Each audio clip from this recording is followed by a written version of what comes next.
On the morning of my 70th birthday, my son, a young, wealthy, and tirelessly busy businessman, came to visit me, carrying a bottle of single malt scotch I knew he could barely afford the time to buy. He set it on the scarred mahogany table in my home office, looked at me with a careful, almost calculating expression, and said, "Dad, Clara still transfers you $10,000 every month, doesn't she? I just want to ensure your final years are absolutely comfortable."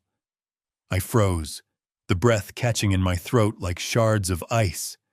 My heart began to hammer against my ribs, a furious drumbeat of sudden, white-hot anger. $10,000? For the past 8 months, 8 months of cold Texas winter and blazing, forgotten summer. I'd been surviving on weekly visits to the local Veterans Assistance Pantry and the silent, humbling charity of the St. Jude's Men's Guild down the street. I managed to whisper, my voice rough and trembling with controlled fury. "David, the Guild has been kind enough to help me get by." He stared, the polite, practiced smile dissolving into a mask of pure disbelief.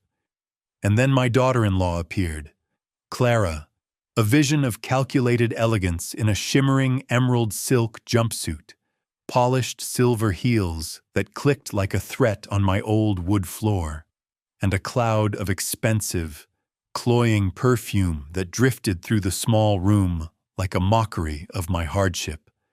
Her smile was dazzling, a flawless construct of cosmetic perfection, but her eyes were colder than the vast, empty winter sky above the Oklahoma Panhandle. She was blissfully unaware that on this day, my birthday, the last glimmer of her sophisticated facade was about to shatter forever. If you're still listening to this recording, tell me where you're watching from, because every moment you share is another witness to my journey toward justice. My name is Michael Hayes, a 70-year-old widower living alone in the quiet, aging house on the outskirts of Dallas, Texas. This house used to be filled with the sound of my wife Rose's laughter, the place where she and I raised our only son, David. After Rose passed away from a sudden stroke nearly a decade ago, I retired from my role as a corporate controller for a major electronics firm, learning to slow down, fixing the old muscle cars in my garage, volunteering with the Men's Guild, and teaching accounting basics at the local community center. I didn't have much left, but it was enough until the combination of rising property taxes and unexpected medical expenses started chipping away at my savings, making every passing day a little more financially precarious. David, the boy I once taught to balance a ledger and change his own oil, is now a millionaire at 38, the owner of a sprawling chain of tech companies. He drives a custom electric SUV and lives in a glass and steel mansion in Park Cities, where the annual property tax alone likely exceeds the entire sum of my retirement fund. I was fiercely proud of him, of course. I raised him with these calloused hands, instilling in him the values of honesty, hard work, and gratitude. So when he walked into my small, quiet office that afternoon, the harsh Texas sun highlighting the deep lines of worry on his tired but handsome face, my heart warmed with paternal love, a warmth that instantly evaporated the moment he spoke the words again. "Dad, my wife still transfers you $10,000 every month, right?" It felt as if someone had punched the air right out of my lungs. My heart thundered against my ribs, and my fingers involuntarily flexed the corner of my old leather blotter. I fought to control the tremor in my voice, my lips feeling dry and cracked. 10,000, I repeated, the number a painful shock. "Son, the Guild is helping me survive." David's eyes widened in confusion, his smile utterly gone. He glanced quickly toward the woman who had just entered. Clara, his wife, looking down upon us from her towering, shimmering silver heels. The overwhelming scent of expensive French perfume flooded my small room, completely obliterating the comforting aroma of the black coffee I had brewed to welcome my son. Clara offered a light, patronizing smile, a smile that would have been charming if it hadn't been so utterly devoid of feeling. "Oh, Father Michael, you must have forgotten," she said sweetly, her voice like liquid honey poured over jagged glass. "I manage the transfers every month, sometimes through an assistant, of course, but the money is sent. Remember?" I looked at her, my vision surprisingly clear despite the rush of adrenaline. "If it was sent, Clara, then the bank has misplaced $80,000 over the last 8 months, which is highly improbable," I stated, my voice barely above a hiss, laced with simmering indignation. The room fell into a sudden, awful silence. All I could hear was the relentless ticking of the old grandfather clock in the hallway, the distant, muffled sound of traffic, and the furious pounding in my own ears. David shifted uncomfortably, looking back and forth between the gray-haired father in his simple polo shirt and the glamorous wife in her couture jumpsuit, his brow deeply furrowed with uncertainty. "Clara, you have been handling the transfers, haven't you? I authorize the funds to you every month," he asked, his voice strained. Clara tilted her head, her perfect smile unwavering, utterly remorseless. "Of course, David, I ensure the transfer goes through every single month. Perhaps Father Michael just forgot. You know, advancing age. The memory isn't what it used to be." The words were soft, delivered with false sympathy, but they struck my chest like solid stone. Old age. I had heard that dismissive phrase too many times since Rose died, from people who saw a retired widower as nothing more than a fading relic. But I knew my memory. I remembered every expense report, every line of code, every lesson I had ever taught David. And I knew, with a certainty that burned like fire, that Clara had never transferred a single penny to my account. I gave a slight, imperceptible nod, choosing the devastating power of silence over a futile argument. Some battles, I realized, are not meant to be fought immediately. They are meant to be meticulously observed and planned. David stood, walked over, and placed a hand on my shoulder, his touch distant. "Dad, it's probably just a misunderstanding. I'll check the accounts from my end. I just want you to live comfortably, without any worry." I managed a faint, chilling smile, but something fundamental had awakened deep inside me, a quiet, calculated storm of suspicion, righteous fury, and steel-hard resolve. I said nothing more, simply pouring him a fresh glass of iced tea and clearing a space for him on the cluttered table. As David sat down, Clara glided gracefully to his side, resting a possessive, proprietary hand on his shoulder. Her gaze swept over me, cool and utterly dismissive, the look of a person who genuinely believes her bank account can purchase moral integrity. The temperature in the small room seemed to plummet, and even though the Texas sun was blazing fiercely outside, a profound chill ran down my spine. Clara glanced casually around the room, her eyes briefly skimming the old photo frames on the shelf. David as a little boy with a gap-toothed, carefree grin, Rose and me on our 25th anniversary. She exhaled softly, an audible sign of boredom. "You've done such a surprisingly great job keeping the house neat, Father Michael, even at your age." I smiled faintly, the expression not reaching my eyes. "Old, yes," I thought, "but not so old that I forget who walks through my door. Clara." David looked between us uneasily. "Dad, come on. It's your birthday. Don't get upset." "I just want you to be happy, my son," I said, my gaze still fixed on Clara. So do I. But happiness doesn't stem from what people say they've done for you. It comes from what they've actually done. David froze in his chair, and Clara's tight smile finally cracked and disappeared altogether, revealing the cold core beneath. After they left, after the quiet, tense goodbyes and the retreating sound of their luxury car, I sat alone in my dim office. Sunlight streamed through the blinds, cutting across the worn mahogany table. $10 a month, 8 months, $80. That sum could have paid off the remaining mortgage, replaced the dangerously old wiring, allowed me to retire with dignity. Instead, I'd been counting donated pasta boxes from the guild pantry and quietly saying grace for every half loaf of donated bread. I pressed a trembling hand to my chest, not just from the ache of betrayal, but from the rising tide of pure, protective anger, a silent, deep-seated fury that demanded action. That night, I retrieved an old, thick ledger from the safe, the one I used to use for my meticulously organized personal finances.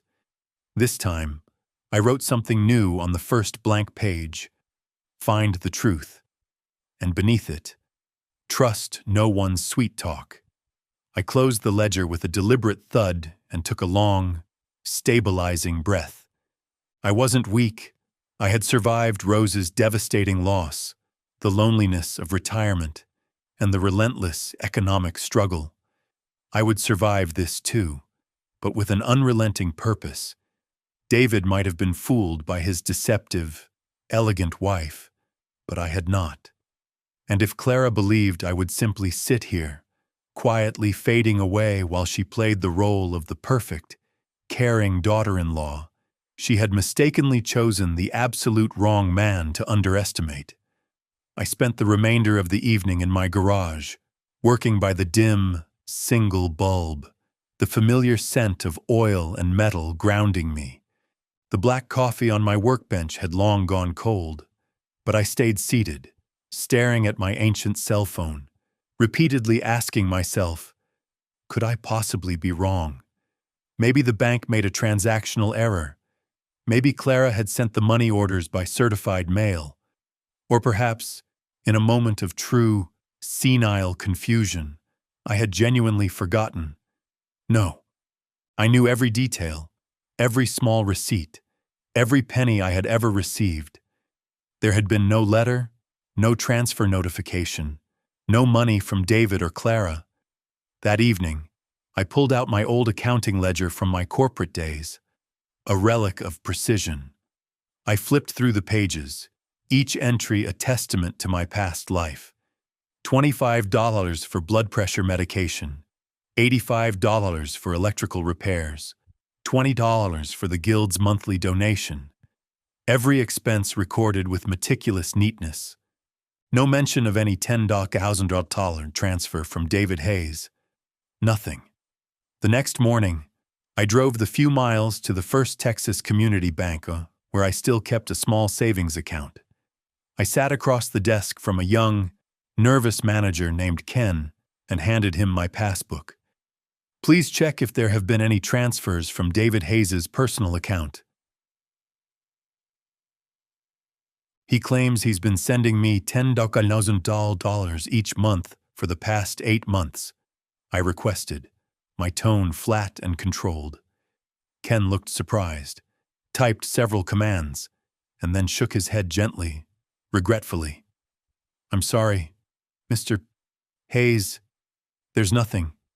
The only activity we've logged was a $5, $20 interest payment back in March. I nodded, thanked him, and stood up, the movement feeling heavy. Outside, the morning wind whipped through my gray hair.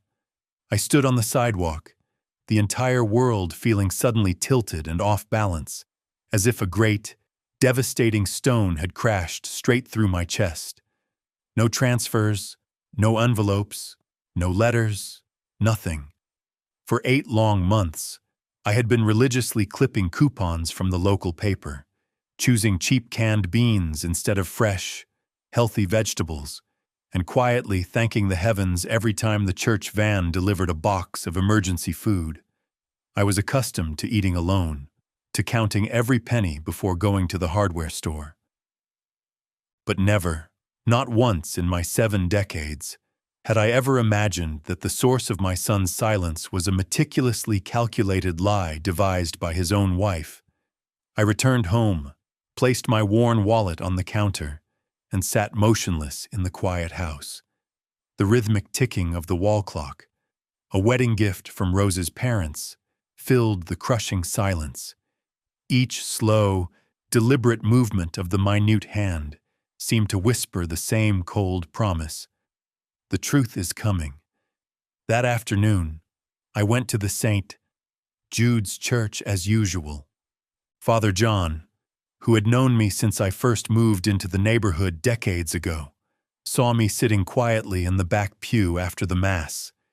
He walked over, his voice deep with concern. "Michael, are you all right? You look exceptionally tired today."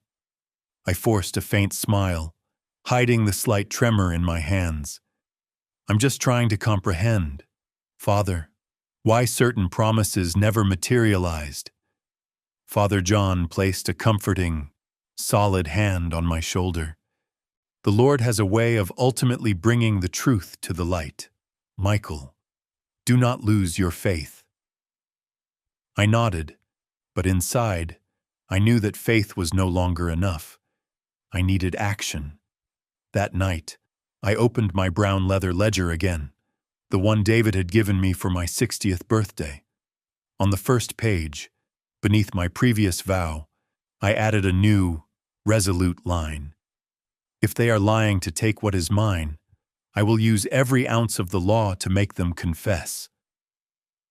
I pressed the ballpoint pen so hard into the paper that the ink bled through to the next page.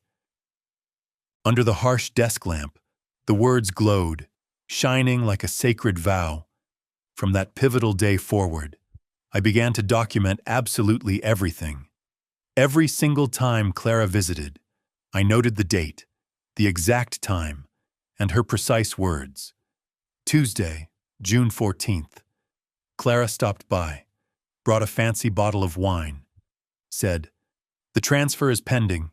Father Michael, maybe the corporate bank is delayed." No envelope, no receipt, no proof. Saturday, July 12th. Called briefly. Said she couldn't visit because of a massive charity gala. I could distinctly hear loud music and glasses clinking in the background. Line by meticulous line, I recorded the deception. There was no room for overt fury or burning hatred, only the cold, unyielding precision of a man who had spent a lifetime balancing massive budgets and who knew instinctively that numbers never lie. The weeks that followed confirmed my worst suspicions. Clara continued her charade, always impeccably flawless. Expensive designer clothes, glittering high-end accessories, and heels that sparkled with diamonds. Each time, she brought a small, useless gift, a fancy box of chocolates, a scented candle, a miniature succulent, but never the promised envelope. One afternoon in late August, while I was cleaning the antique lathe in my workshop, her pristine white Mercedes-Benz pulled silently into the driveway. Clara stepped out, radiant and artificially perfect as ever, holding a delicate small box of French macarons. "I brought you a little something to help you relax, Father Michael," she cooed sweetly. "Stress, you know, isn't good for the memory at your age." I set down my grease-stained rag and wiped my hands deliberately on my work trousers. "My memory is perfectly fine, Clara," I replied, my voice dangerously low. "Fine enough to recall with perfect clarity that the last time you brought me money was never." Her face visibly twitched, a tiny, telltale spasm, but she immediately recovered with a blinding, forced smile. "Oh, Father, you must be mistaken. I manage the transfers personally. Your bank must be at fault, surely. I smiled slowly, deliberately, a chill creeping into my own expression as I picked up the small box. Maybe, but I already consulted the bank.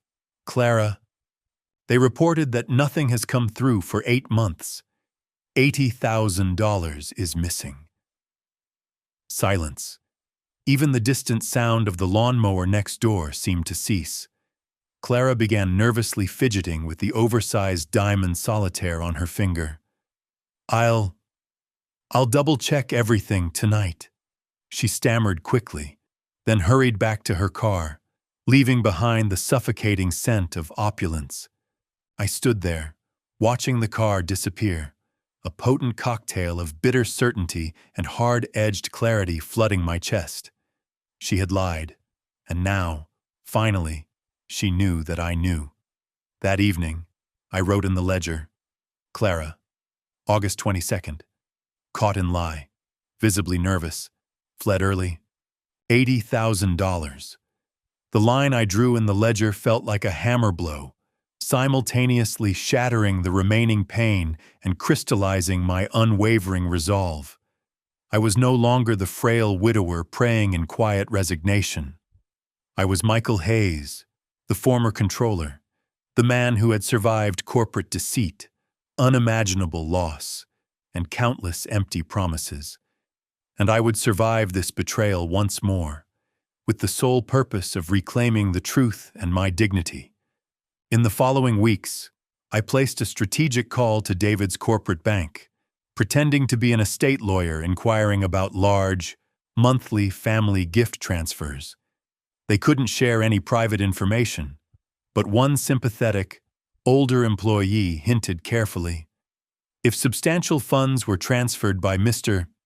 Hayes, sir, they would have to land in an account bearing your legal name, Michael Hayes. If you confirm you never received them, it suggests that a third party may have opened a different account in a similar or identical name. The words struck me like a jolt of cold electricity. Another account, bearing my name, but not mine. I closed my ledger and let out a long, heavy exhale. I knew exactly what I was up against. Clara was intelligent, overwhelmingly charming, and relentlessly manipulative.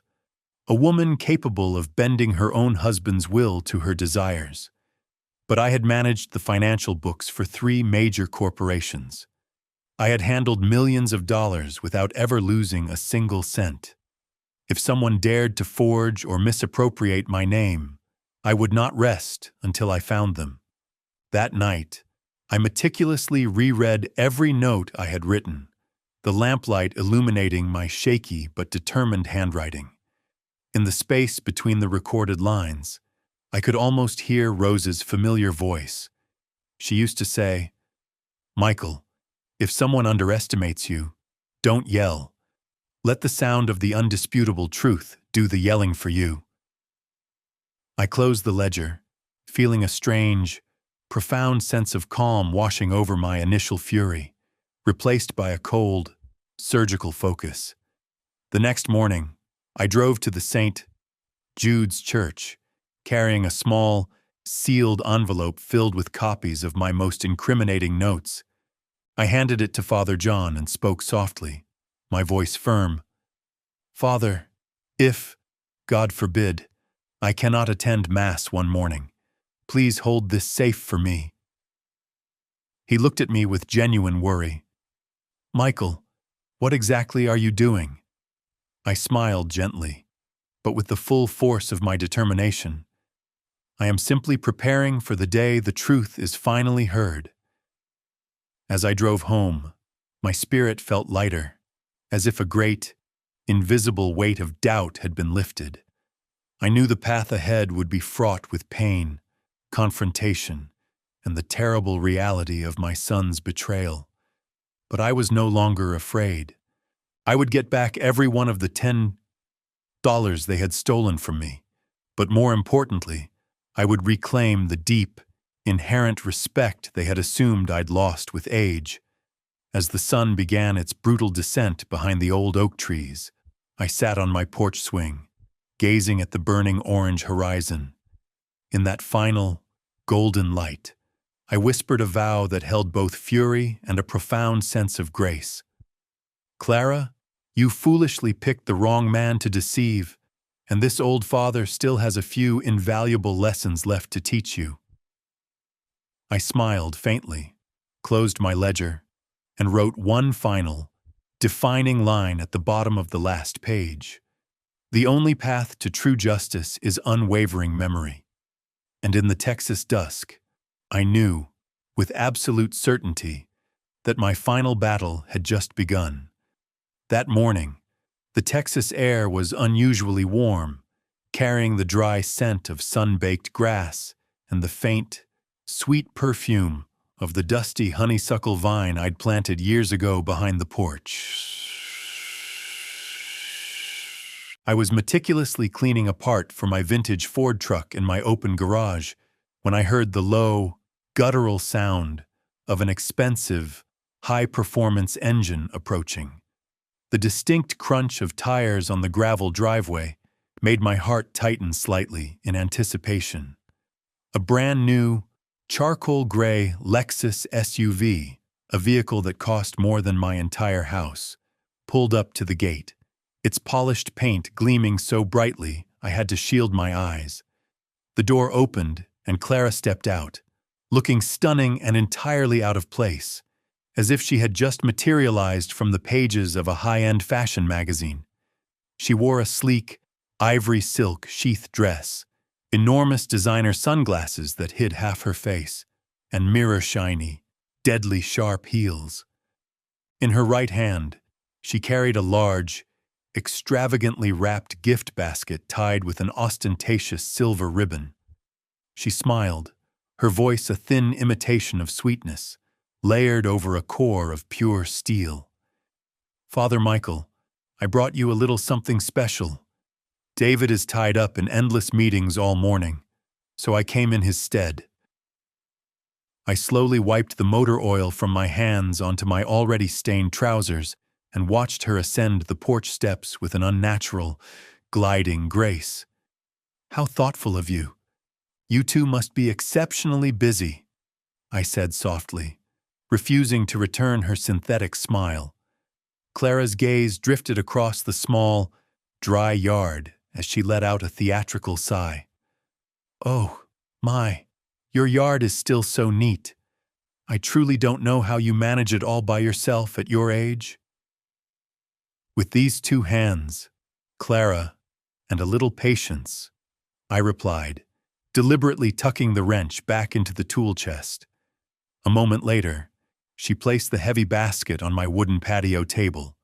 Expensive French chocolates, a jar of artisanal fig jam, and a miniature bottle of single malt, all neatly wrapped, yet utterly devoid of any genuine warmth or feeling.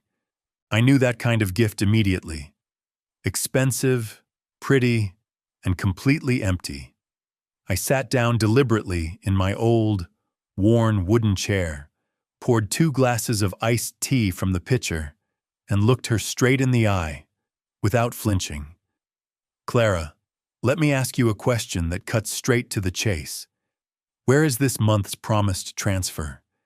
The $10,000 you have been sending to me?" For a split second, her flawless smile evaporated, freezing on her face, barely perceptible, like a tiny shadow crossing the sun. Then she laughed, a sharp, brittle, hollow sound, like expensive glass tapping against cheap glass. "Oh, Father, I must have foolishly left it in the car. My memory has been absolutely shocking lately." Her voice pitched slightly higher with forced cheerfulness as she nervously toyed with the glass of iced tea without taking a sip. I glanced pointedly toward the driveway, where the massive Lexus gleamed under the brutal midday sun. The blinding reflection off the hood highlighted every smooth, powerful curve of the vehicle, a brand new model with temporary plates, clearly a very recent, very expensive purchase. I smiled slowly, chillingly. That's a very nice car. Clara, it must have cost David quite a sum. She shrugged, her laugh now strained and almost hysterical. Oh, nothing major. Father, just an upgrade for a professional image. You understand. My boutique work absolutely requires a professional presentation. Of course, I said calmly, the word a steel trap closing. A brand new car for work, and an old, crucial envelope that keeps getting left in the car. How remarkably peculiar. Her face visibly stiffened for half a second before she managed to summon another forced, bright smile. Oh, Father Michael, you really don't trust me, do you? Next month, I will personally bring the bank's certified transfer receipt. All right? I didn't reply to the empty promise. We sat there in a suffocating silence, the slow, whirring ceiling fan above us barely stirring the thick air. The relentless, monotonous sound of the cicadas in the yard filled the oppressive silence like a restless, nervous hum. Clara finally stood up first, ostentatiously checking the diamond-encrusted watch on her wrist. I genuinely have to run. I've got a crucial client meeting across town, but please don't worry. I'll remind David to ensure the next transfer is sent directly through the company's bank this time. I sincerely apologize for any small, insignificant mix-up. I nodded once, slowly.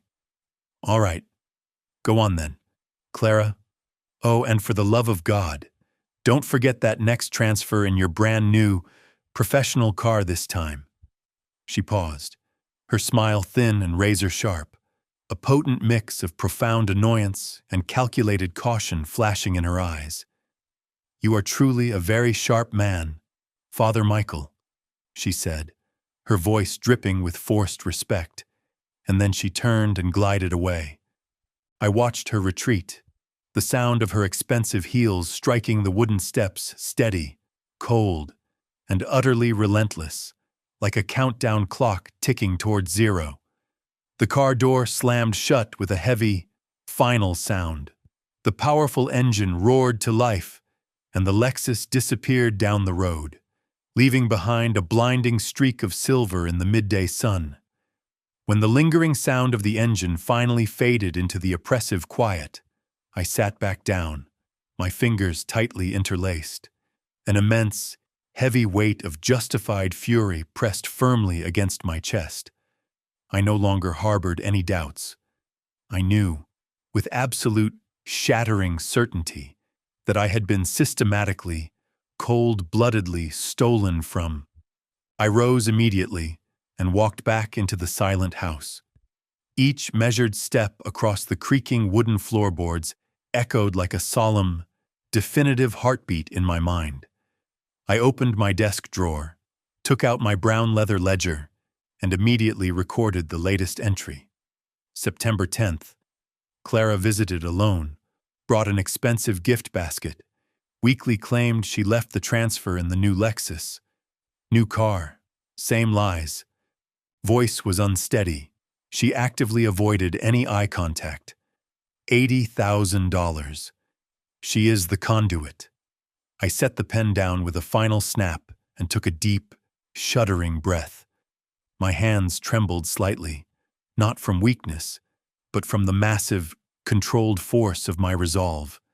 That same afternoon, I walked the long, dusty road to the ancient public payphone booth outside the local post office.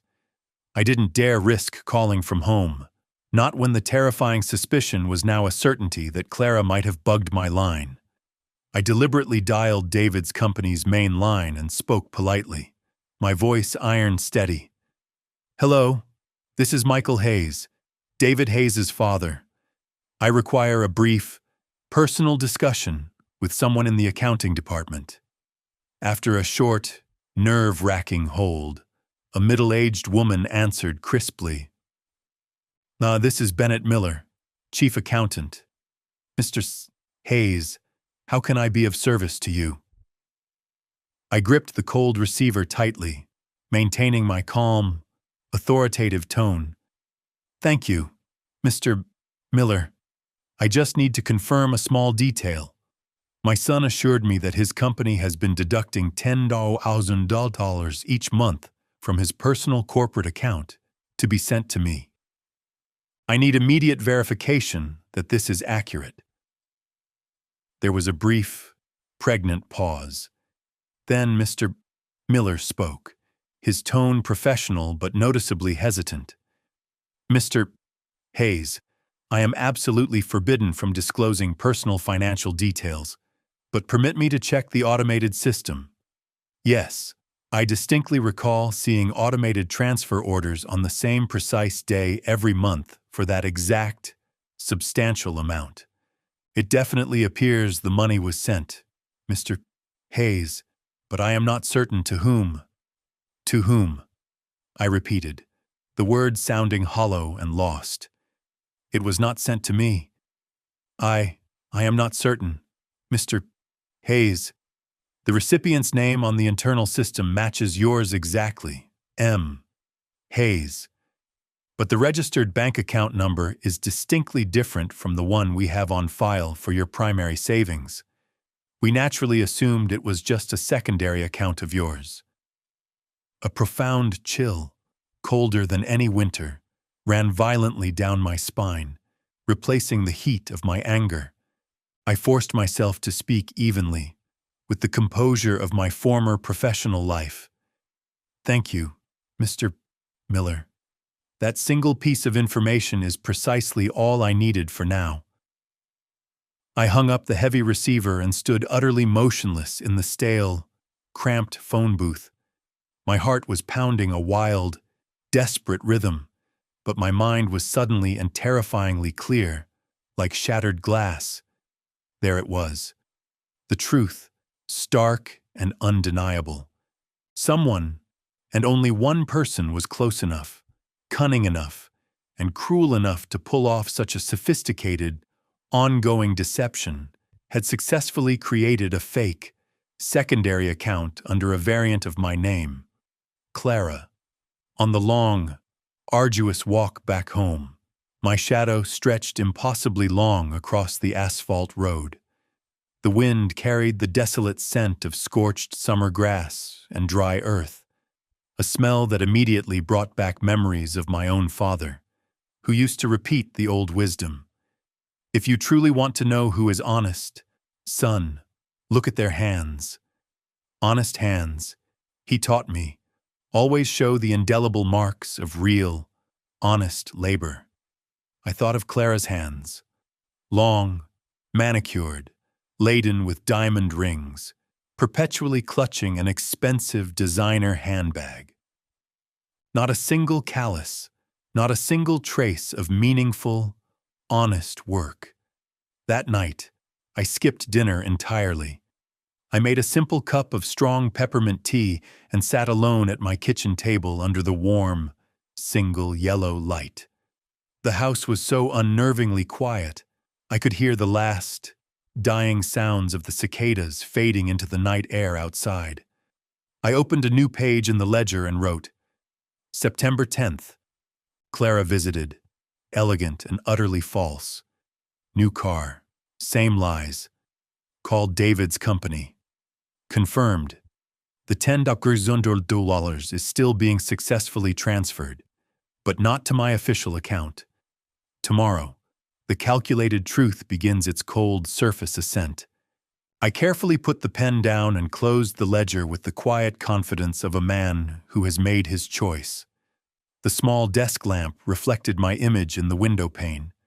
A silver-haired, aging man, small in stature, yet with eyes that suddenly burned with a terrible, consuming light of vengeance tempered by parental sorrow. I knew that starting tomorrow, I would not just be a waiting father anymore. I would be a relentless seeker of justice. I turned off the light and stepped out onto the porch. The night breeze carried the scent of wet grass and damp, ancient wood. In the far corner of the yard, the moonlight fell on the old, weathered wooden bench where Rose and I used to sit and talk for hours. I touched its worn armrest and whispered into the night. Rose, if you were still here, you'd tell me to do exactly what's right, wouldn't you? To protect what is ours. The only reply was the gentle, echoing whisper of the wind under the eaves, but I needed no further answer. It was a complete, silent affirmation. I went back inside, locked the door firmly, and stood quietly in front of the mirror above the mantelpiece. The man staring back was not tired or defeated. He was Michael Hayes, a father who would never again allow anyone, least of all his own daughter-in-law, to steal his dignity. And I knew, with a certainty that calmed my heart, that when the morning finally broke, Clara's elaborate, cruel game would begin to fall apart, piece by inevitable piece. The very next morning, while I was carefully cutting dried lavender stems to bundle, a sudden, heavy, insistent knock echoed firmly at my front door. It wasn't the soft tap of the mail carrier or a neighbor. This was steady, deliberate, and authoritative. I wiped my hands on my utility apron and walked slowly to open it. Standing on the porch was a tall, middle-aged man with neatly styled graying hair, dressed formally in a charcoal gray suit that looked faintly rumpled from travel. He smiled politely and gave a quick, serious nod. "Mr. Michael Hayes? I am Bennett Miller, chief accountant at your son's company, Hayes and Partners." I narrowed my eyes, suspicion immediately taking hold. "Bennett? I thought I spoke only to your assistant, Sandra, on the phone yesterday." He nodded, his expression softening slightly. "Yes, Sandra is my assistant. She immediately told me about your call and the nature of your inquiry, and I decided, Mr. Hayes, that you perhaps deserved to know a few things directly from the source." His voice was calm, but profoundly serious, tinged with a deep, professional regret. I invited him inside and poured a glass of cold water. The morning light streamed harshly through the window blinds, catching the exhaustion on his face, the look of a man who had suddenly seen far more corporate deceit than he ever wished to. He carefully set his worn leather briefcase on the table and opened it with a precise motion. Inside was a thick, perfectly organized folder, clipped and labeled. I instantly recognized the sharp, printed text, the neat rows of numbers, the familiar, unyielding language of high-level accounting, which had been my entire world for 30 years before I retired. He slid the folder directly toward me and spoke slowly, deliberately. "These, Mr. Hayes, are photocopies of 8 distinct wire transfers, each for $10,000, totaling a clear $80,000 lost. The recipient name is listed as Clara Hayes subaccount." It felt as if a full bucket of ice water had been violently poured over my head, and the simmering anger threatened to boil over. My hands shook slightly as I meticulously flipped through each printed page. The documents were devastatingly clear. Sender, David Hayes. Recipient, Clara Hayes subaccount. Every page was verified by the bank, dated the same day every month, steady as cold, malicious clockwork for 8 consecutive months. I looked up, my voice reduced to a dry, harsh croak. "Mr. Miller, who precisely opened that subaccount?" He sighed heavily, removed his professional-grade reading glasses, and wiped them with a small cloth, avoiding my direct gaze. "Your daughter-in-law, Mrs.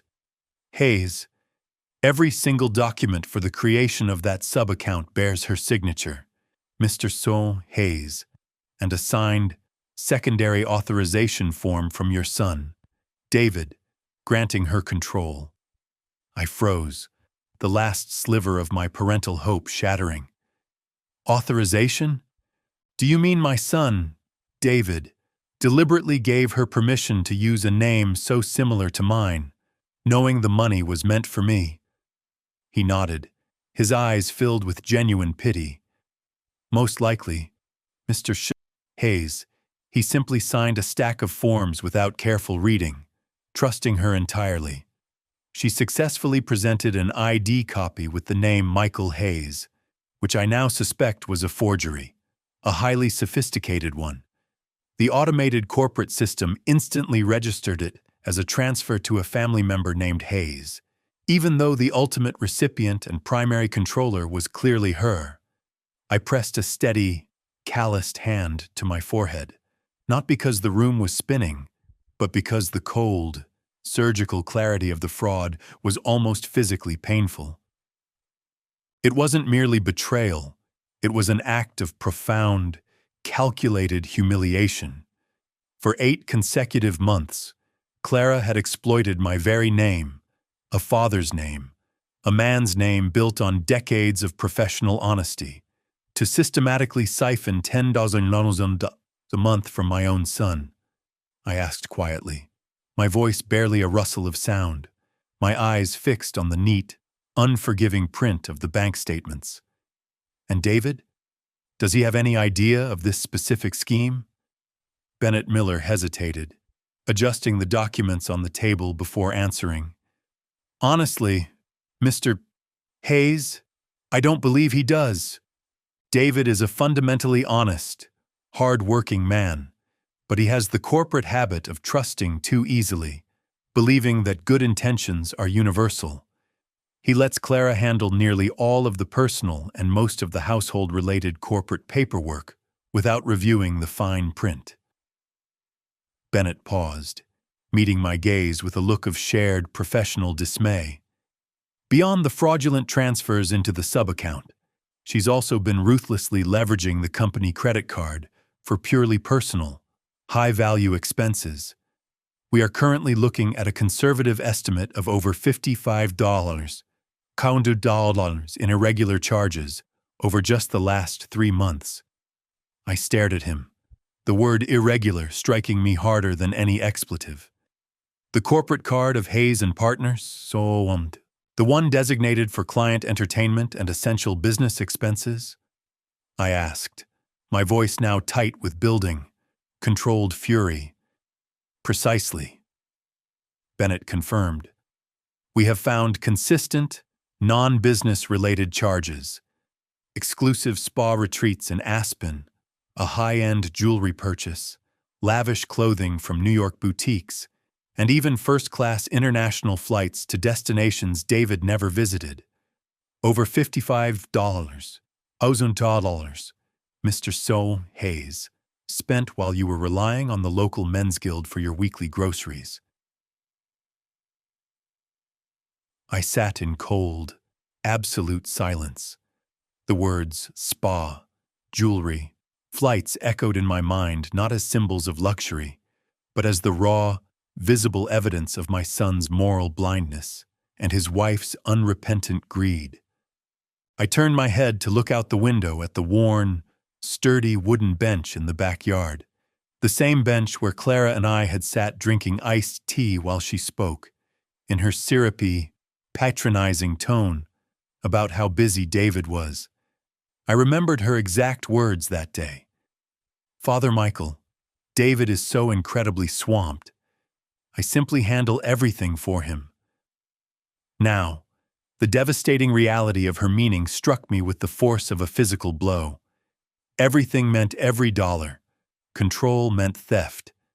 I turned back to Bennett, my voice raspy but firm, the resolve in my tone matching the steel of the tool chest in my workshop.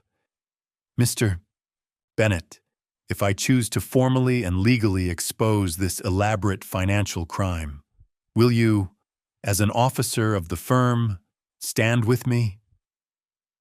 He didn't flinch, his gray-blue eyes steady and unwavering, reflecting the integrity I hadn't seen in the corporate world for a long time. Mr. Hayes, I believe in justice and I believe in the indisputable power of evidence. We must prepare with meticulous caution, otherwise, Clara will immediately spin this narrative, attempting to paint you as an old, confused man out for vengeance. thus turning David against you in the process. Clara is not merely an easy opponent. She is a master manipulator. I nodded, the recognition of her skill chilling me. I know. I've witnessed her do it before, smiling sweetly while she simultaneously manufactured the lie. Bennett gave a faint, grim smile, a man of numbers acknowledging the slippery nature of human emotion. I will help you, Mr. Hayes, but I require a few more days to gather everything and make it legally airtight. I need to pull every last transaction history, secure all related documents, and obtain a notarized, written confirmation from the corporate bank's legal department, stating definitively that the sub-account is not legally yours, despite the similar name. It will take time, but I guarantee we will have the unassailable truth. I looked at him, and in his eyes, I saw not just professional dedication, but a rare commodity in David's high-stakes world, genuine integrity. Thank you, Mr. Bennett, I said softly, the formality of my tone conveying the immense weight of my gratitude. You have absolutely no idea how much this singular act of honesty means to a man in my position. He closed the folder with a sharp snap and stood up, his mission concluded for the moment. I'm simply doing what is right, Mr. Hayes, and I'm sorry to say this, but cases like yours, unfortunately, occur far more often than you would think. Many good people are betrayed and financially exploited by those closest to them, often family members. I nodded slowly, my gaze drifting to a framed family photo on the shelf. David at 10 years old, grinning widely beside his mother, Rose. I remembered that day with painful clarity. It had been a surprisingly cold, rainy afternoon, and Rose had told me gently, Michael, teach him to tell the crucial difference between truly good men and simply smooth talkers, because they often wear the exact same captivating smile. Bennett left a moment later, the front door clicking shut softly, leaving me alone with the thick stack of incriminating papers on the mahogany table.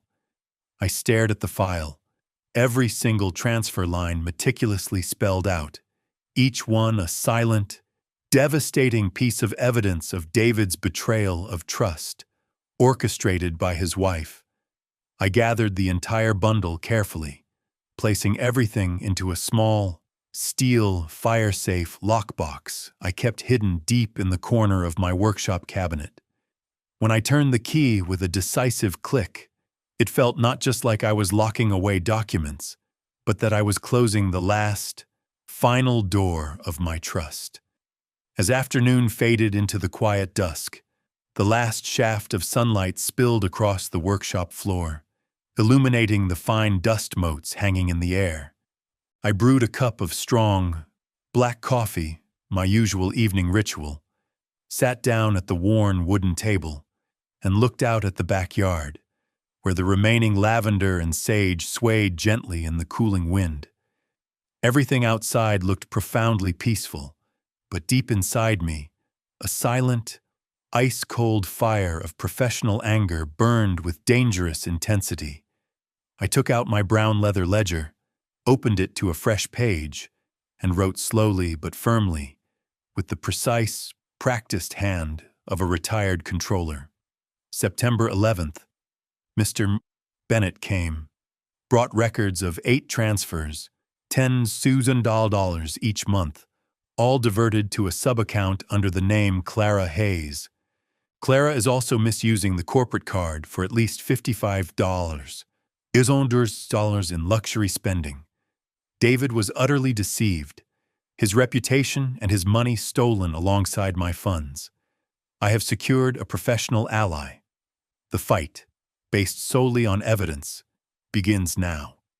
I set the pen down and looked out toward the window. Outside, the sky was transforming into a fierce, burning red, like a streak of pure fire slashing across the turbulent clouds. In a low, steady voice that held the quiet certainty of a vow, I said, addressing the absent woman, "Clara, you foolishly forgot I was a corporate controller for 40 long years. I can read both lies and numbers, and this time, the numbers will speak the definitive truth for me." I closed the heavy ledger, feeling a strange, profound sense of lightness. For the first time in 8 agonizing months, I didn't feel isolated.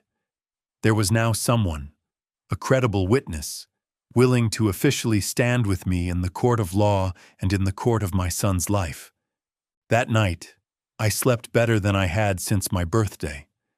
The crickets in the yard sounded like a steady, insistent count of impending justice. In the brief, hazy moments before waking, I saw Bennett standing confidently in a beam of white light, holding up the damning file, while Clara backed away in terror, her perfect face visibly shaken as each layer of her secret peeled away. And when I woke, the morning sun streaming through my window, I knew with crystalline clarity that I was no longer a hapless victim. I was the deliberate architect, the former corporate head, now calmly setting the truth in motion.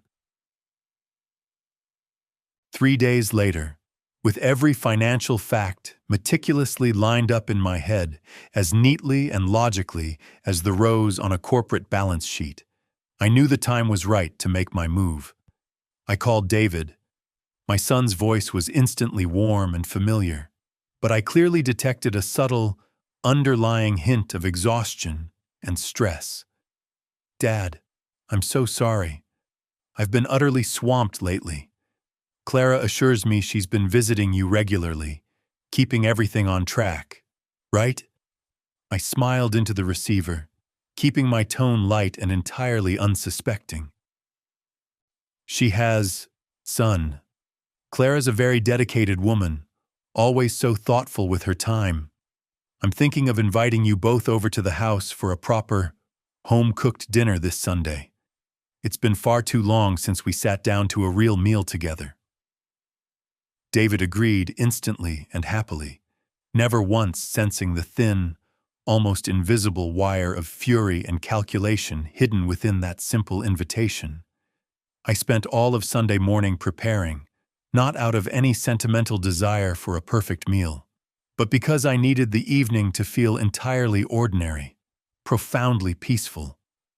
I slow-cooked my famous red wine beef stew, David's absolute favorite since he was a boy, made a thick batch of creamy mashed potatoes, and started work on the rich, dark chocolate cake. I meticulously polished Rose's old silverware set and set the dining table with soft, amber candlelight. Everything was arranged with meticulous care, warm, sincere, and utterly convincing, just enough to lull a liar into letting her guard down entirely. When the old grandfather clock in the hallway struck 6, I heard the familiar, low purr of the expensive engine at the gate. The gleaming, charcoal-gray Lexus slid silently into the driveway. Clara stepped out first, as flawless as ever, soft, styled waves in her hair, a shimmering jade silk dress, and a faint, lingering trail of Dior perfume. David followed, carrying an elegant, white bouquet of lilies. "Dad, you look great. I missed this place." David grinned, placing the flowers carefully on the kitchen counter. "Son, I'm better than ever, truly, thanks to God's ultimate grace. And the two of you," I replied smoothly. Clara offered her signature, highly polished, smug smile. I recognized that look instantly, the look of someone absolutely convinced she holds every single string of control. I poured everyone a glass of crisp white wine, chatted casually about the unseasonable weather, the progress in my workshop, and the new, loud neighbors down the street. Everything flowed perfectly, as if no devastating shadow of doubt or betrayal had ever passed through this quiet house. I let the atmosphere warm, let her relax into the false safety of her success. When the main course, the fragrant, hearty beef stew, was finally served, I looked up from my plate, smiled directly at them both, and delivered the first, controlled shot. I truly, deeply appreciate you both, especially for this month's timely $10 transfer. It arrived exactly when I needed it. Clara paused, fork halfway to her mouth, just a fraction of a second, then flashed a brilliant, rehearsed smile and took a large sip of her wine. "Oh, Father Michael, please don't be so formal. I'm just doing precisely what I should as a dutiful family member." I nodded slowly, pretending to be humble and slightly shy. I am genuinely thrilled. I was able to put that generous deposit toward the industrial-grade air conditioning unit I desperately needed for the workshop. The Texas summers are relentless, and thanks to that consistent money, I feel much more at ease and can work comfortably. Clara's smile widened, smug and entirely satisfied. She tilted her head toward David as if to silently confirm, "See, everything is absolutely fine." I watched her for a slow, agonizing moment, then asked in a perfectly offhand, casual way, like it was the most meaningless question in the world. "Oh, Clara, I was just curious about the logistics. What day of the month do you usually instruct the accounting department to send it?" She didn't brace herself, didn't even stop to think. She answered instantly, like a conditioned reflex. "The 10th every month, Father." I nodded lightly, ready for the counter-trap, but before I could speak another word, David cut in, sounding genuinely puzzled. "Wait, honey, not the 10th. I distinctly recall setting the auto transfer to run on the 15th of every month. I remember that date specifically." The entire room fell into a terrifying, deafening silence. Do you hear that silence? It's the sound of a liar, trapped, taking the first, frantic gasp of realization. If it were you, facing a betrayal this cruel, would you stay quiet like I did, or would you unleash the fury right on the spot? The faint, polite clink of a knife accidentally touching a porcelain plate sounded shockingly loud and harsh. David and Clara stared at each other across the candlelit table. Clara attempted a forced, strained laugh and blinked several times, her polished mask starting to crumble around the edges. "The 15th? Really, David? I must have misheard you. I thought you said the 10th. David frowned deeply, shaking his head. "No, I'm absolutely certain it was the 15th. I deliberately chose that date because that is the day our corporate payroll hits the main account, ensuring maximum liquidity." The room sank into an icy, impenetrable stillness. I smiled gently, a cool, detached, parental smile, and deliberately set my fork down. "Oh, that's actually wonderful information. I'll make sure to go to the bank on the 15th next month to check the deposit just to make absolutely sure their system isn't having any recurring issues with the date transfer." Clara let out another brittle, desperate laugh, trying futilely to hide her rapidly mounting unease. "Oh, Father Michael, you are so incredibly careful. Please don't worry.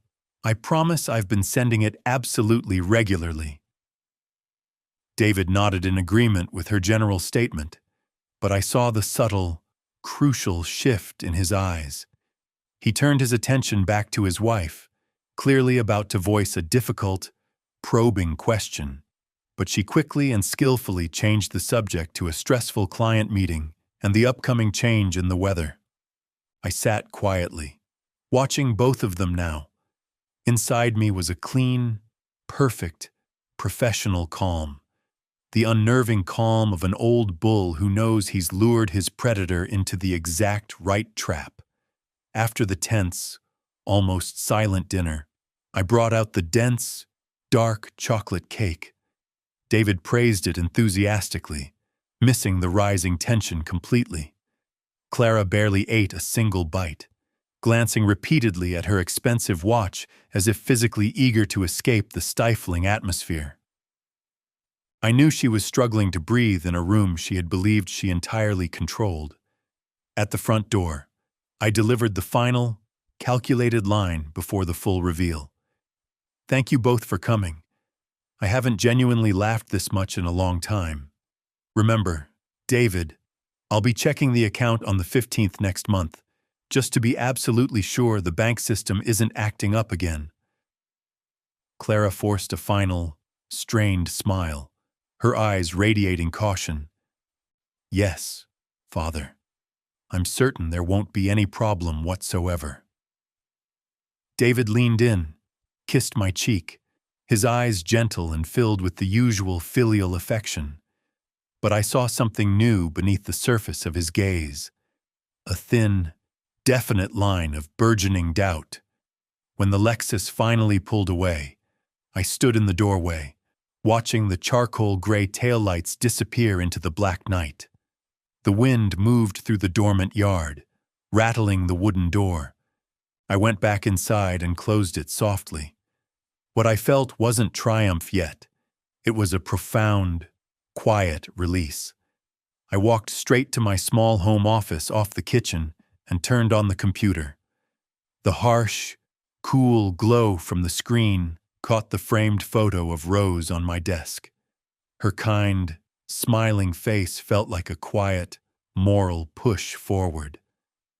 I opened my email program and began to write to the only two people I now fully trusted in this professional matter: Bennett Miller, the honest accountant, and Amelia Rowe, my old, razor-sharp law school colleague, who now specialized exclusively in complex financial fraud.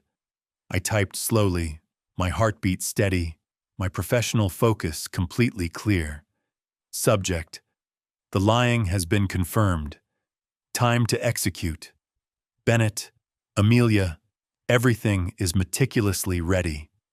I just confirmed Clara unequivocally lied about the transfer date, and David, in his confusion, contradicted her right to her face. They both believe I accept their excuses, but they are now on separate paths of doubt. I want us to move forward with the plan immediately. Please finalize and confirm all corporate card transactions and prepare the transfer comparison file. By the 15th, I require every single piece of evidence lined up for the final confrontation. It is time for her to completely self-destruct. Signed, Michael Hayes. I reread the last line, self-destruct, and smiled faintly. There was something about the utter inevitability of her own actions causing her downfall that was satisfying. Justice would come not from my vengeance, but from the liar's own hands. I hit the send button with a firm click and leaned back in my chair. Outside, the night breeze stirred the window curtains with the faint, comforting scent of jasmine and damp soil. I closed my eyes and listened to the relentless clock ticking, counting down the hours to the 15th, the day the dam of her lies would finally crack open. 2 days later, Bennett replied. The email was short, efficient, and entirely to the point, just like the man himself. Mr. Hayes, I have obtained the written confirmation from the corporate bank's legal counsel. The sub-account bearing your name was undeniably opened by Clara, with highly sophisticated forged documents. They will release the full data once Amelia's firm presents the necessary subpoena. Everything is moving in the correct legal direction. I read it, feeling my chest tighten with a painful mix of regret and necessity, and then immediately loosen, like the sound of an old, heavy iron gate swinging open to allow passage. I told myself again, my motivation clear and unshakable. I am not acting out of cruelty. I simply want the truth spoken, loud and clear, so my son can finally wake up from her long deception. I want David to fully understand that trust is not a blank corporate check for someone to exploit until nothing, including his father's dignity, is left. That night, I opened my ledger and added one more line as a small, personal ritual of control. September 13th. The confrontation dinner went perfectly. Clara exposed her own lie. David is visibly infected with doubt. 15th. Final bank check is the next, crucial step. Justice is coming, silent and soft as the night breeze. I closed the ledger and blew out the candle on the table. In the resulting dark, moonlight filtered through the window onto my face. I looked into the mirror and saw a silver-haired man, physically slight but with bright, burning eyes, and I whispered slowly to myself, or perhaps to Rose, long gone. "Rose, do you see?" She foolishly thought she was the cleverest person in the room, but her own panicked mouth tightened the noose around her beautiful neck. All I have to do now is stay quiet and patiently wait for the 15th. I smiled a small, controlled smile, warm enough to fill the entire quiet room.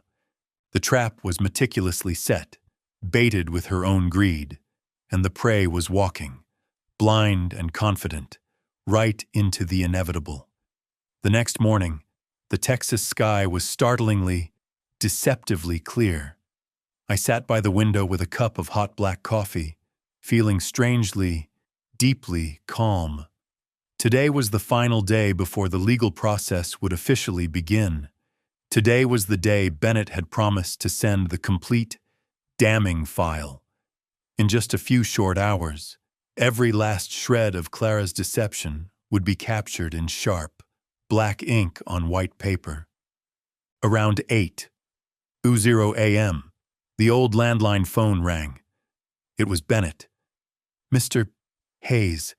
His voice was steady, professional, and low. "It's all entirely done. I've just successfully sent you the complete, final statements with all related corporate invoices.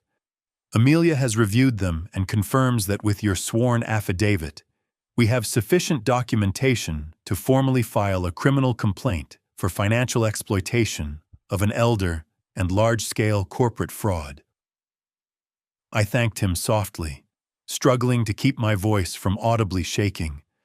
I never imagined that at the age of 70, I would require a corporate accountant and a fraud lawyer just to protect the small funds my own son intended for my final comfort. 15 minutes later, the local mail carrier knocked firmly. I signed for a large, heavy, sealed manila envelope, officially stamped. Confidential. Hayes Financial Records. I set it on the kitchen table and stared at it for a long, heavy moment.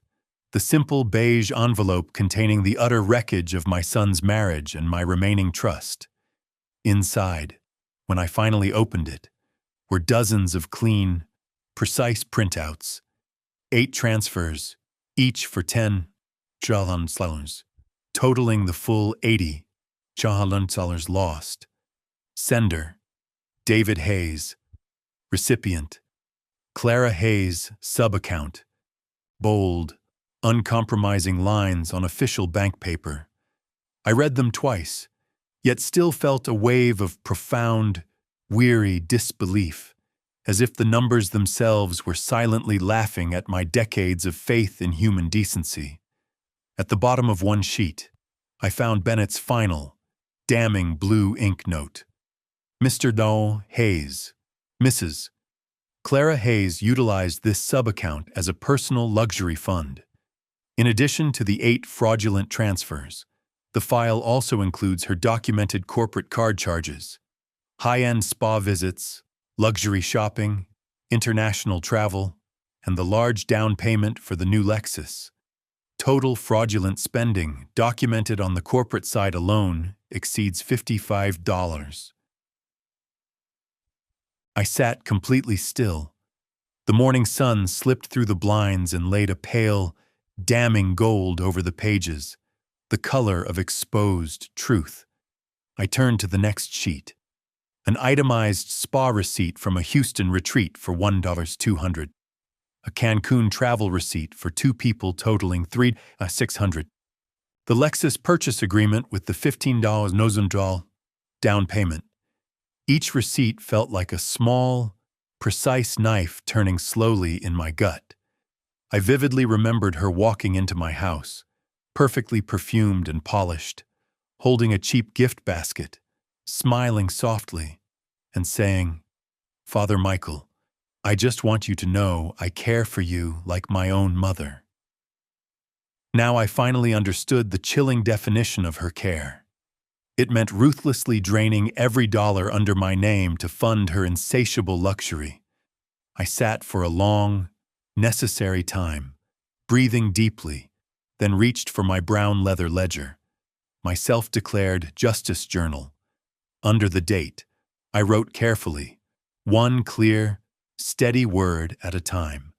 September 17th, received Bennett's complete records, 8 transfers of $10, all directly into Clara's hands. The combined fraud, including corporate card misuse, totals over $135,000. Price of David's blind trust, $35,000, and the loss of his father's dignity. My hand trembled slightly, not from fear of retaliation, but because I knew I was about to reclaim every ounce of the dignity that had been so cruelly stolen. That afternoon, Amelia Rowe called me. Her voice was firm and precise, carrying the seasoned tone of someone who had spent years in tough courtrooms. "Michael, I've reviewed absolutely everything Bennett sent. It is all rock-solid evidence. This is a textbook case of aggravated financial exploitation of an elder. We can proceed with either a criminal or a civil case immediately. The choice is yours entirely." I paused, then answered quietly, the decision already made. "Not yet, Amelia. I don't want the court to see it first. I don't want this truth to appear in a public file before David sees it with his own eyes and understands the full gravity of his wife's actions. Only then will justice truly mean anything for our family." Amelia was silent for a long moment, then said slowly, the professional veneer momentarily cracking to reveal a deeper, human sympathy. "You're absolutely right, Michael. Nothing will hurt him more than the inevitable realization that his wife has systematically and cruelly exploited his own father's trust and reputation." I nodded into the receiver. "That's why I need Father John's assistance. We need a pretext. Amelia, arrange a small, private charity evening at the rectory, one last ruse, so they will both be obligated to attend." Amelia gave a soft, knowing chuckle. "A staged night to expose the truth. Very smart, Michael. I'll ask Bennett to condense the entire file into a short, undeniable summary, a brief he can't possibly ignore." Near dusk, I drove slowly to the St. Jude's Church. The red evening light washed over the old stone steps. Father John was quietly lining up folding chairs in the social hall.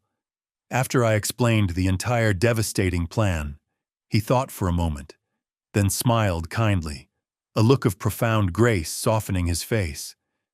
"Sometimes the Lord does not require thunder and lightning to reveal sin, Michael. He requires only the small, clear light of an undeniable truth." I squeezed his hand tightly in thanks. "I just want David to finally see that light. Father, not for my revenge, but so he can stop being so miserably, dangerously blind." On the way home, I stopped briefly at the corner hardware store for a few final, essential supplies for the evening I was planning. Everything outside looked perfectly peaceful, giving no hint that in just a few agonizing days, Clara's entire fraudulent world would come crashing down. That evening, When I returned home, I immediately opened Bennett's complete file again. I spread everything across the dining table, every statement, every receipt, every piece of irrefutable evidence. With a fine, red, permanent marker, I circled the largest, most egregious withdrawals and expenses, then slipped them all into a thick, large beige envelope. On the front, I wrote in bold, steady, decisive letters. Donation documents, Men's Guild Benevolence Fund. Only I knew that there wasn't a single donation receipt inside that envelope, only the devastating evidence of guilt and deceit. I sat staring at the papers for a long, final time. My hands trembled slightly, not from any residual fear of retaliation, but because I could feel my heart beating strong and clear again after months of numb submission. For so long, I had genuinely thought I was just a widowed, simple old man living quietly, someone who merely needed to be taken care of. But looking at that mountainous pile of proof, I finally realized the shocking truth. I was never, in fact, weak. I had simply been convincingly persuaded to believe I was. I stood up, poured a glass of cool water, and looked out at the backyard. The night sky was filled with a silent, countless array of stars, so quiet I could hear the faint, dry rustle of the leaves between gusts of wind. I recalled what Rose used to say to me during my most difficult corporate battles. "Michael, if someone cruelly hurts you, don't waste your energy praying for their empty apology. Let them look at their own hideous reflection in the mirror instead." I'm about to do exactly that, Rose. I whispered into the darkness. Around 8:00 p.m., the phone rang again. It was Bennett. "Mr. Hayes, I just wanted to let you know Amelia has every legal filing ready in case you decide to proceed, but I fully respect your timing.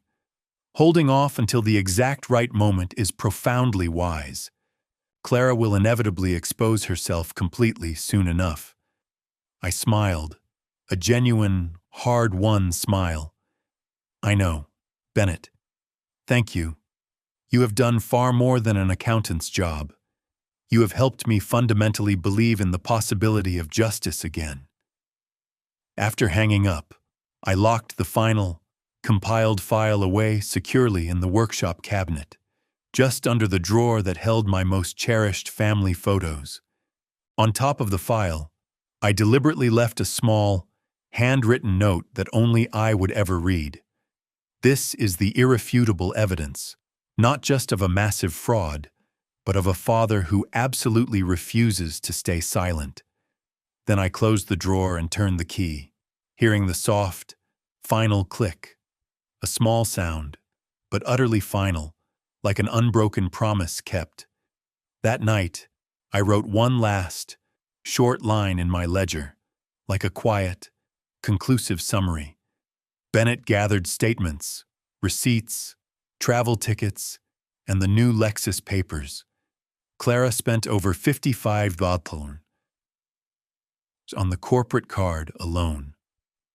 Amelia confirmed enough proof for an elder financial exploitation case. But I will not take it to court first. My son must see it first. Father John will assist in staging the final, fake charity dinner. The envelope will sit, silent and waiting, in the center of the table. My hands tremble, not from fear, but because I am finally about to reclaim my entire, stolen dignity. Tonight, I will sleep in absolute peace. I set the pen down and exhaled. The desk lamp cast a warm, soft glow over the old family photo of Rose, David when he was little, and me, back when David's smile was pure, untouched by corporate ambition or that sweet-faced, lying woman who stood beside him now. I touched the frame gently and whispered, a vow into the past. "David, you once told me, 'Dad, you are the person I trust most implicitly in the entire world. I will now force you to remember why you said that. I turned off the light and walked slowly, resolutely, to my bedroom. The night breeze slipped gently through the curtains, carrying the faint scent of the sage from the garden. I lay down, pulled the blanket over me, and felt utterly light, as if the suffocating weight of 8 months of profound humiliation had finally been lifted entirely from my shoulders. For the very first time in those 8 long months, I slept peacefully. Not because Clara had yet faced any punishment, but because I knew, without any doubt, that the unyielding truth was entirely on my side. I had never loved a quiet Sunday evening more. The late Texas sunlight poured over the small garden, turning the old sage vines a deep, rich gold. In the kitchen, the huge pot of red wine beef stew simmered softly, filling the entire house with the comforting, savory aroma of herbs and red wine. It was David's single favorite dish from his entire childhood. I still remembered how on every birthday, without fail, he'd ask for it because Dad's stew always tastes better than any 5-star restaurant meal. This time, I wasn't cooking out of simple, nurturing love, but as part of a cold ritual, a final, ceremonial dinner for my son to finally, definitively see the painful truth I had hidden for far too long. On the mahogany table, I laid out a crisp white tablecloth, antique porcelain dishes, and 3 small, crystal wine glasses. In the exact center, the thick beige envelope rested neatly and entirely still, like a silent, invisible, and very dangerous guest waiting patiently to be acknowledged. Around 7:00 p.m., I heard the familiar, low-pitched rumble of the expensive car outside. Through the front window, I watched David and Clara arrive. He wore a simple, unpretentious white shirt, while she, as always, appeared utterly overdressed. A pale pink silk jumpsuit, new, sparkling heels, and a ridiculously expensive-looking string of pearls gleaming at her perfect neck. Dad! David hugged me tightly, the warmth of his embrace almost breaking my resolve. I missed this smell. Your stew. It smells exactly like home. I smiled, resting a steady hand on his broad shoulder. I made it especially for you, son, exactly like old times. Clara stood directly behind him, that polished, synthetic smile glued firmly to her lips. Oh, how wonderfully cozy. You always managed to make dinner feel so profoundly special, Father. Yes, I said softly, my voice calm but laced with a double meaning only I understood. Tonight will be very special. About 15 minutes later, Father John arrived, holding a large, neatly wrapped white envelope. Sorry I'm late, Michael, he said gently. Here are the Men's Guild donation papers you asked me to bring to the rectory. I took the envelope with a firm nod of thanks and gestured for him to join us at the table. Clara tilted her head, her voice syrupy and sweet. Oh, so this really is a charity dinner. Then, Father Michael, I genuinely thought you were joking the other day. I poured everyone wine, smiling gently. Yes, Clara, a dinner to finally and formally discuss the true meaning of trust, the necessity of giving, and the cold, hard cost of honesty. The words made Clara stiffen instantly, but she quickly smoothed her expression into a mask of composure. David, still entirely unaware, kept smiling, utterly blind to the profound tension rising like a poison gas beneath the table. Once everyone was seated and the initial pleasantries exhausted, I deliberately opened the white envelope that Father John had brought with him. The papers inside were neatly arranged, Bennett's meticulous precision evident in every line. I pulled out the dense stack and slowly spread the very first, critical sheet on the table, right under the soft candlelight. "Son," I said slowly, deliberately, "this is the complete, compiled list of all the transfers that were supposed to be for me over the past 8 months. I strongly suggest you take a very close look at the details." David frowned, still confused. "Transfers? Dad, I have been faithfully sending you the automated transfers every single month, just as I promised." I slid the statement closer to him. The bold, undeniable print was absolutely unmistakable. Recipient: Clara Hayes, subaccount. Amount: $10.2. Date: 15th of each month. David went instantly silent, the easy smile collapsing from his face. His eyes dropped to the page, widening quickly from simple confusion into bone-chilling shock and palpable disbelief. Clara immediately jumped in, her voice sweet but pitched dangerously high and frantic. "Oh, David! That must be some simple administrative mix-up.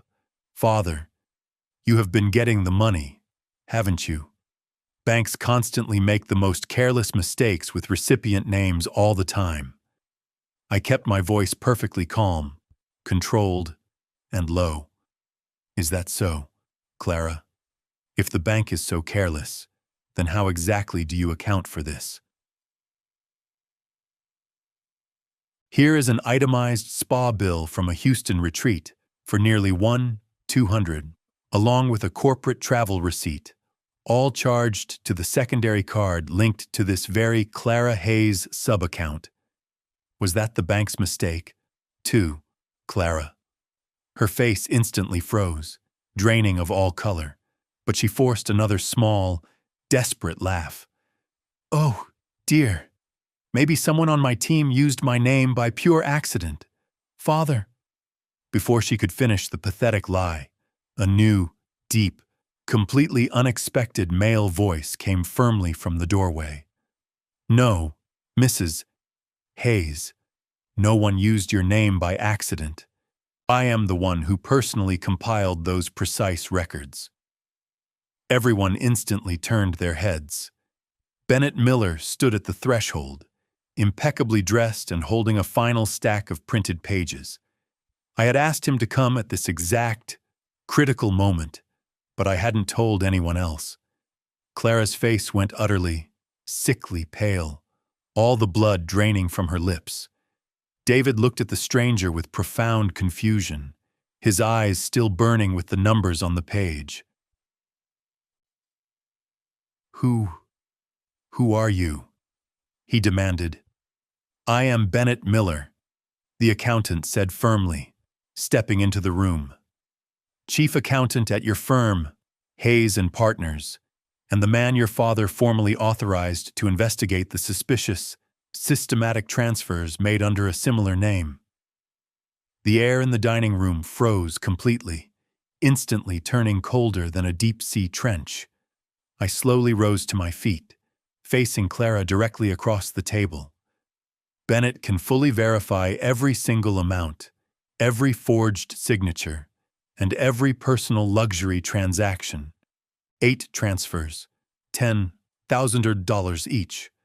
Not once did any of that money ever reach my bank account." David slowly, agonizingly, turned to his wife, his voice now cracking under the immense emotional strain. "Clara, what is this abomination? Explain this immediately." She frantically grabbed his forearm, her eyes instantly welling up with tears. I just borrowed it. David, that's all. I was fully intending to pay it all back to your father. I truly didn't want to upset him with the details." I sighed softly, the deep fury inside me now replaced by an overwhelming sense of profound, cold weariness. 8 months of consistent borrowing, Clara, and funding your lavish lifestyle by systematically forging bank papers using your husband's father's name.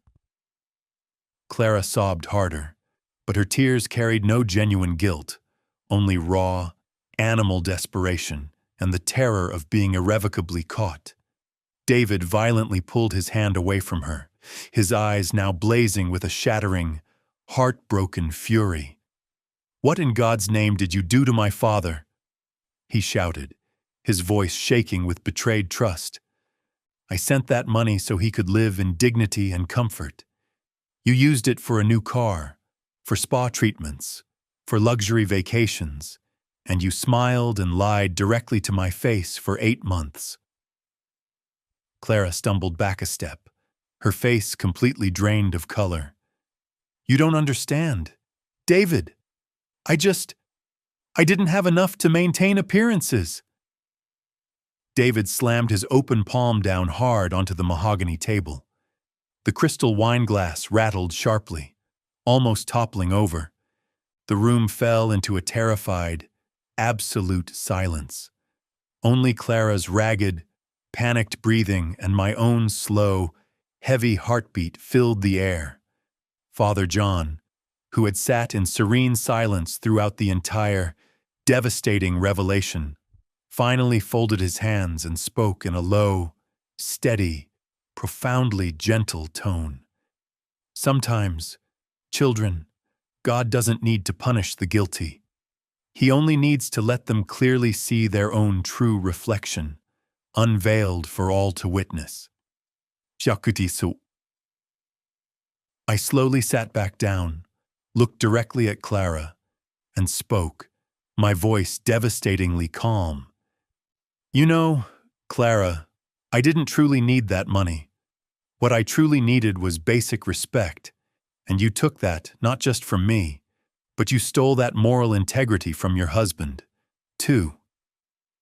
Clara dissolved into hysterical sobs, stammering incoherent excuses. "Father, I'm so sorry. I just wanted to help David manage his corporate life better. I didn't mean—" I shook my head, the act a final, profound dismissal. "Stop lying, Clara. You didn't manage. You stole." Bennett stepped forward, placing the final, thick file of original documents, the ultimate, unassailable proof, directly in front of David. "These are the originals, Mr. Soam Hayes, forged authorization forms, verified bank records, and the itemized receipts. Keep them safe. You will need them now to protect your own remaining assets and reputation." David said absolutely nothing. He simply stared, transfixed, at the devastating column of numbers, then slowly lifted his eyes to meet mine. In them, I saw an immense, overwhelming depth of pain, searing shame, and the first, terrifying spark of a brutal awakening. "Dad, I'm so incredibly sorry," he choked out, the words ragged. I didn't know. I was such a fool to blindly trust her. I laid a firm, steadying hand on his shoulder. My touch was a clear statement of parental grace and tough love. "No, son. The unforgivable mistake is never in the act of giving your trust. It is only in the character of those who choose to ruthlessly betray it." Clara burst into a final, violent set of sobs, glancing wildly around the room for any possible means of escape. "I can't take this overwhelming pressure anymore," she screamed, then abruptly stood up, pushing her chair violently back. "I don't need anyone's profound pity. If you want to believe this old man, go right ahead." She snatched her purse, turned, and stormed out the front door. Her heels struck the polished wooden floor. Each step sounded final, conclusive, like the end of something that should have died long ago. David didn't move to stop her. He just sat, his head bowed low, his shoulders slumped in utter defeat. The front door slammed shut with a deafening, echoing finality. Silence fell, heavy and complete. No more desperate crying, no more pathetic excuses, only the lingering, faint smell of the cooling stew and the immense, unyielding presence of the terrible truth. I looked at the open, scattered envelope on the table, the papers spread out, proof of 8 months of cruelty and deceit. I exhaled softly, the long, slow breath releasing the final tension from my lungs. "It's done, David," I said quietly. "The curtain has finally fallen." Bennett nodded silently, already gathering and organizing the crucial legal files.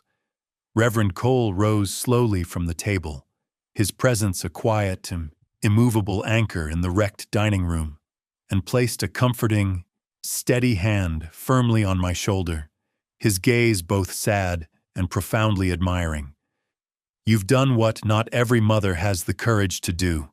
Margaret, you chose the truth, no matter the cost." I managed a faint, weary smile, but inside, where the true damage lay, there was only a hollow, echoing ache. This was no moment of celebration.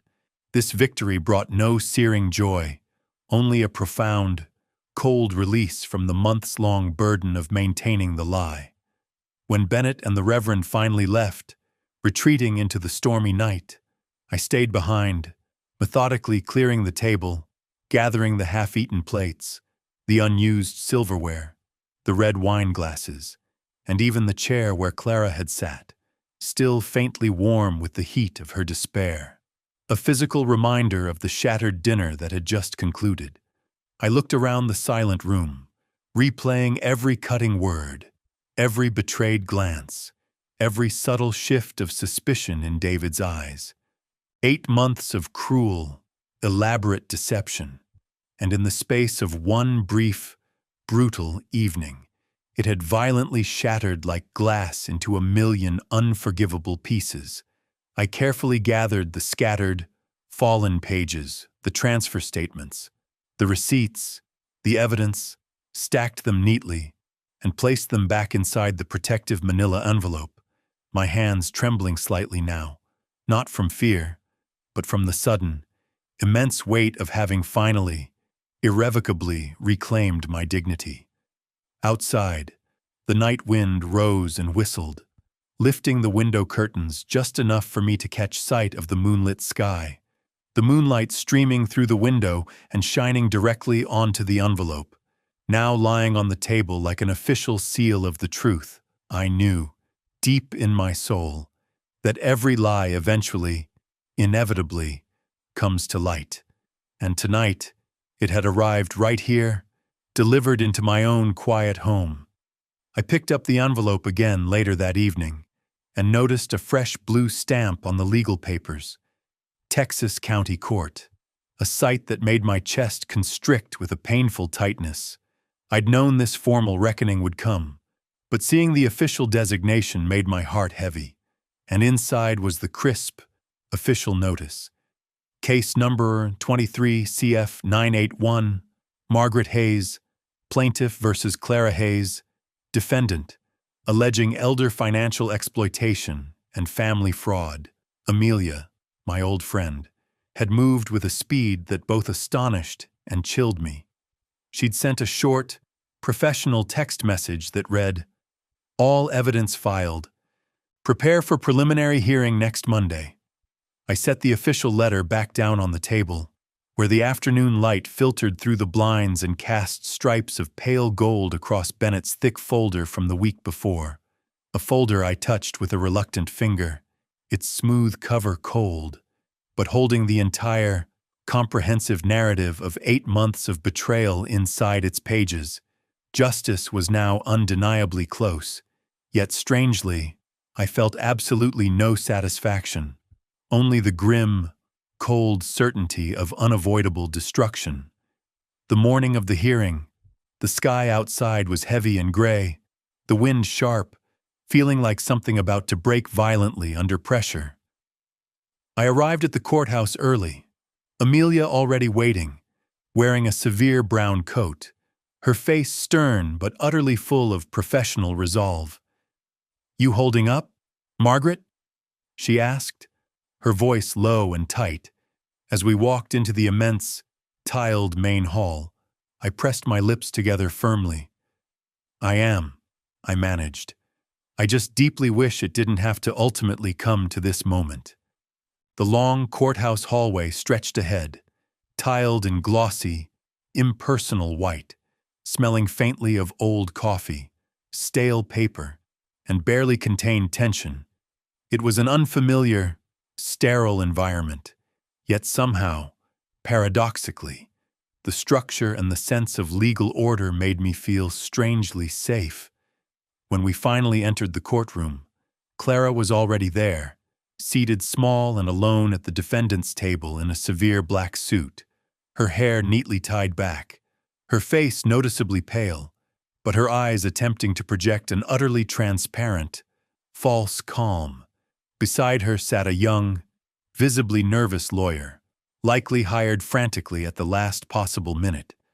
Most painfully, David sat directly behind them, utterly alone and devastatingly silent, refusing to look at me or at his wife, his eyes sunken, tired, and profoundly hollow.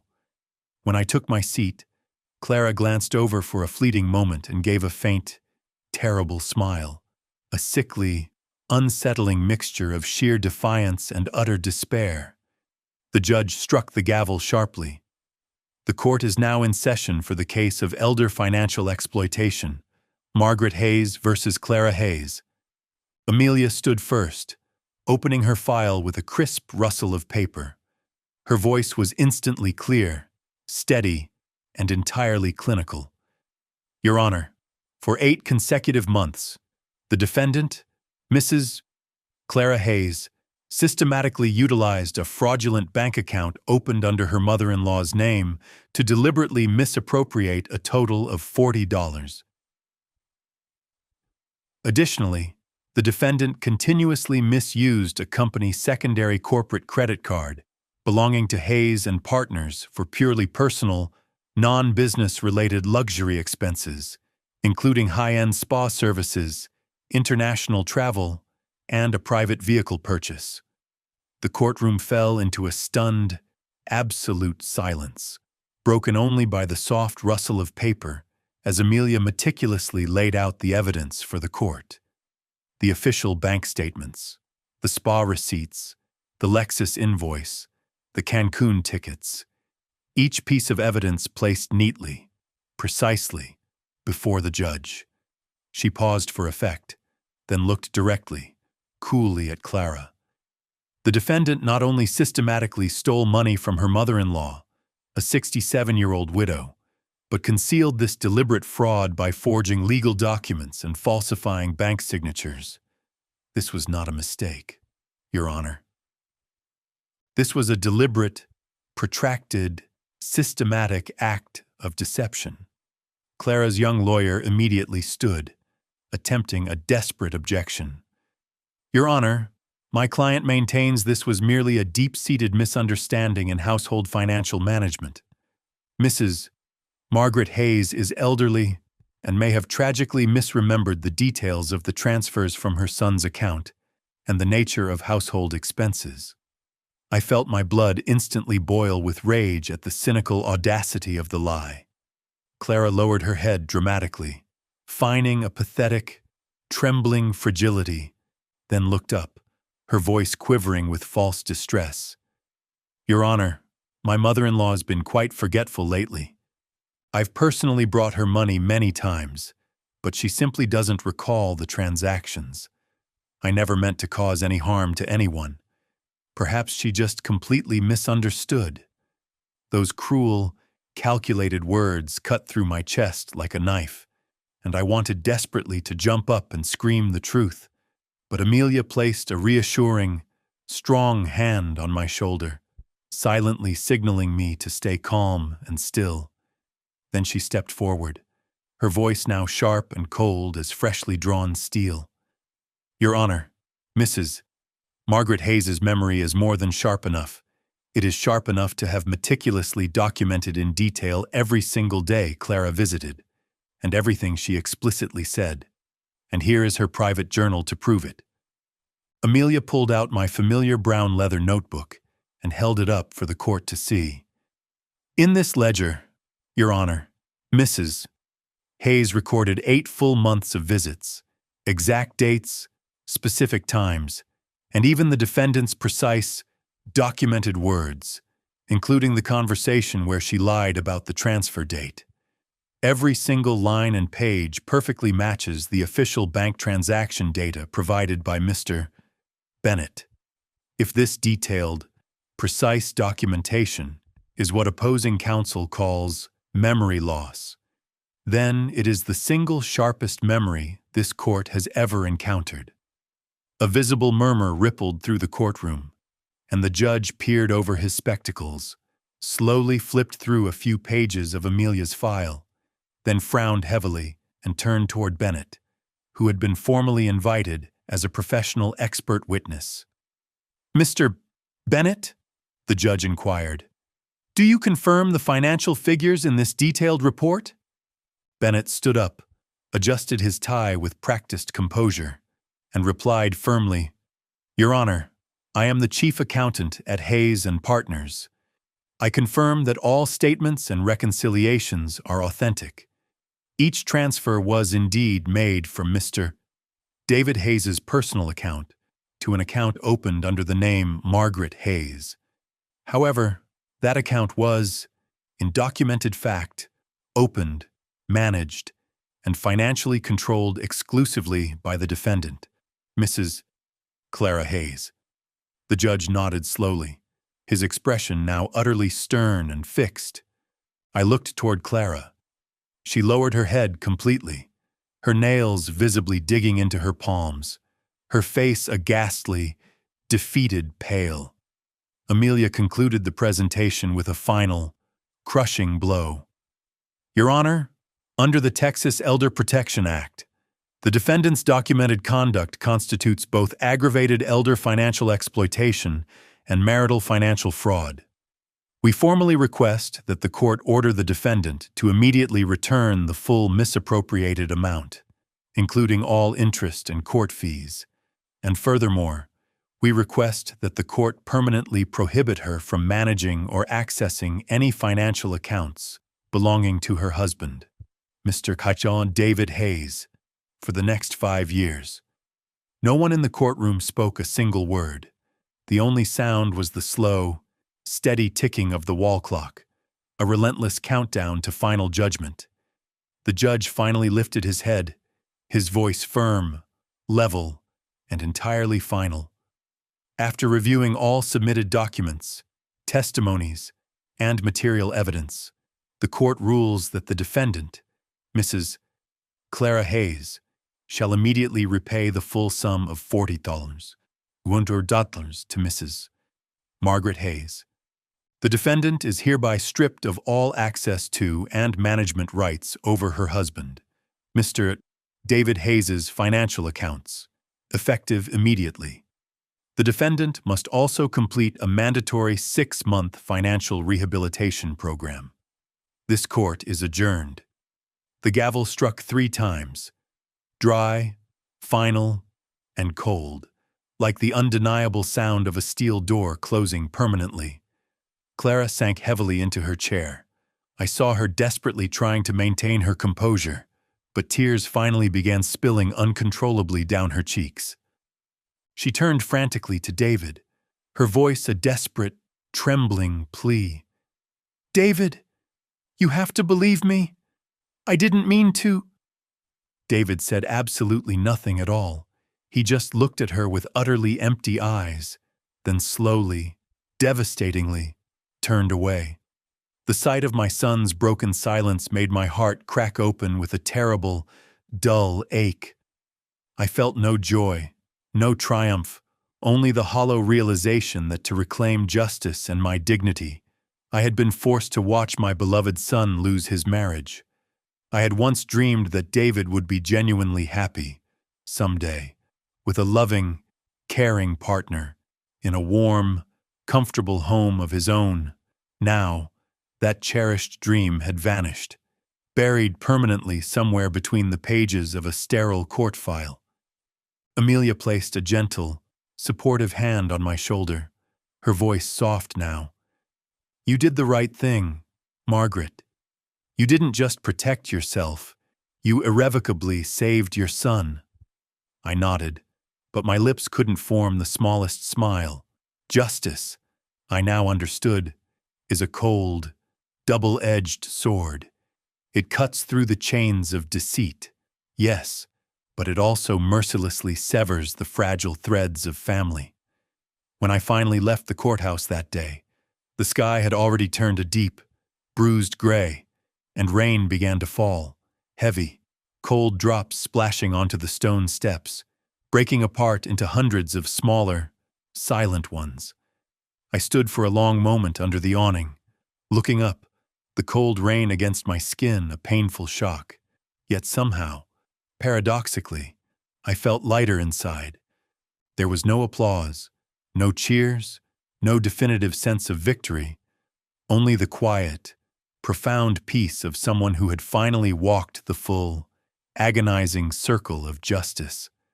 I whispered softly, as if speaking directly to the rain itself. David, I don't know if you can ever find a way to forgive me, but at least I've held on to the one thing I could never afford to lose. The truth. The rain kept falling steadily as I walked slowly away, step by step, leaving behind the courthouse, a place where justice had prevailed, but where a mother's heart had quietly and irrevocably fractured. After the trial, my house returned to an eerie, unnatural stillness. No more sudden, unexpected knocks on the door. No more hurried, anxious phone calls. Only the relentless ticking of the old wall clock and the pale sunlight slipping through the curtains, illuminating tiny, floating motes of dust in the air. Months passed, and David never called. No texts, no emails, no simple, "How are you, Mom?" I didn't blame him for the silence. I deeply understood he was trying to navigate and clean up the utter wreckage of his marriage and his life. Still, on quiet nights, when the moonlight crossed the window pane, I often found myself holding the phone, staring at the name David Hayes in my contacts, never daring to press the call button, just looking, remembering, then gently setting the phone down. Being a mother, I learned during those silent months, sometimes means knowing when absolute silence is the only way to allow your child the necessary space and time to fully grow and heal on his own. The restitution payment, the full $40 I hadn't seen in 8 long months, arrived one quiet morning in June. I opened the bank email and read the cold, professional words. Deposit completed successfully. I thought I would feel an intense joy, but instead, I felt strangely hollow and numb. I sat in front of the computer for a long while, staring at the screen, and then a profound, unexpected thought came to me. If that money had once been Clara's powerful tool of deceit, then now it had to be completely transformed into a definitive tool for good. I used a small portion of the returned funds to finally repair the leaking roof, replace the moth-eaten curtains, and buy a proper heater for the cold Texas winters. As for the substantial remainder, I reached out to both Reverend Cole and Amelia. "I want to start a small foundation," I said to them as we sat in the parish office. "I'll call it the Grace Hands Foundation. I want its sole purpose to be to help elderly people who have been financially exploited by their own children or family, just as I was." Reverend Cole looked at me for a long, searching moment, then smiled gently behind his thick glasses. "Margaret, this isn't merely kindness. This is the profound, beautiful way God turns personal pain into the resilient seed of something immensely good." Amelia, ever the practical pragmatist, immediately flipped open her notebook and began writing furiously. "We'll register it officially as a non-profit. I'll handle the entire legal side. Reverend Cole can represent the community and spiritual group, and you, Margaret, will be the founder." I chuckled softly, gripping my coffee cup tightly. "I don't want to be the renowned founder, Amelia. I am simply a mother who learned, late in life, exactly how to stand up again. 3 months later, the Grace Hands Foundation officially opened its doors. Our first office was humbly situated in the spacious basement of St. Mary's Church. Just 3 old desks, a borrowed printer, and a simple wooden sign I had carved with the powerful words, "Helping the forgotten find their voice again." Each week, Reverend Cole and I met with people who came to share their devastating, silent stories. An old woman tricked by her own daughter into signing away her entire home. A 70-year-old man whose grandson had systematically drained his entire pension account. An 80-year-old widow whose signature had been expertly forged for a huge bank loan. Each single story was a painful, raw wound, but I had learned, through my own suffering, how to listen without crying. I simply held their trembling hands and told them what I had lived. That the truth doesn't magically save you instantly, but it always, inevitably, arrives right on time. Amelia worked tirelessly, reaching out to powerful legal organizations, applying for crucial grants, and training a dedicated team of volunteers. I oversaw what we called the heart work, listening, writing comforting letters, documenting their difficult journeys. One quiet afternoon, while tidying up the desks, Reverend Cole said to me softly, "Margaret, isn't it strange? Your terrible personal pain has now become a guiding light for countless others." I smiled warmly. "Maybe, Reverend, that's exactly how God rewrites the ending for those who were once profoundly betrayed." As the foundation grew in visibility and influence, reporters inevitably began to reach out. They wanted to interview the brave mother who sued her millionaire daughter-in-law. Some invited me onto national talk shows. One major newspaper even offered a book deal. I declined every single one of them. I don't want to become a sensationalized story for people to simply gossip about. I just want the quiet, genuine peace. I told Amelia when she asked why I avoided the media. Sometimes silence is the only reliable way to keep a healing wound from bleeding again. She nodded in solemn agreement. "You're right. Justice can be entirely public, but true healing must always be private." At night, I developed a new, quiet ritual. I would place a small, white candle on the table by the window. Its gentle, flickering glow would fall directly onto the photo of David and me. I'd light the candle and whisper into the darkness, a simple question. "Where are you, David? I'm no longer angry. I just hope you finally learned something valuable from all this pain." The flame flickered, illuminating that old, precious picture. David's truly innocent smile, the one untouched by Clara's betrayal. I touched the cold glass frame, and a profound warmth spread through my heart. I realized that true forgiveness isn't simply forgetting. It is the conscious choice not to let the wound define the rest of your life. Sometimes Reverend Cole would ask, "Margaret, have you truly, completely forgiven her?" I would answer honestly, "Maybe I have, Father, because I no longer feel any need for her to suffer. But forget? No. The betrayed can forgive, but they can never forget." He would smile knowingly. "You're still the strong Margaret I have always known." One crisp, clear autumn morning, while I was carefully watering the potted plants on the porch, Amelia arrived with a new, exciting envelope. "Our foundation just received major funding from the Elder Justice Fund," she announced, her eyes bright. "They want a long-term partnership." I looked at the envelope, feeling both intensely proud and profoundly humbled. Who would have ever thought that a woman who once survived on canned food from the church was now actively helping hundreds of others reclaim their lost dignity? I didn't cry. I simply smiled. A real, gentle smile, soft as morning mist. Yet on the quietest nights, I still sometimes heard the wind brushing against the front door, sounding almost exactly like my son's familiar voice calling to me. I knew David wasn't entirely ready yet. Maybe he was still desperately trying to forgive himself for his own profound failure of judgment. Maybe he was already paying his deepest penance through his sustained silence. I didn't blame him. I waited, not because I desperately needed him, but because I deeply needed the painful truth to come full circle, the truth about motherhood, about trust, and about a singular kind of love that can survive even the deepest betrayal.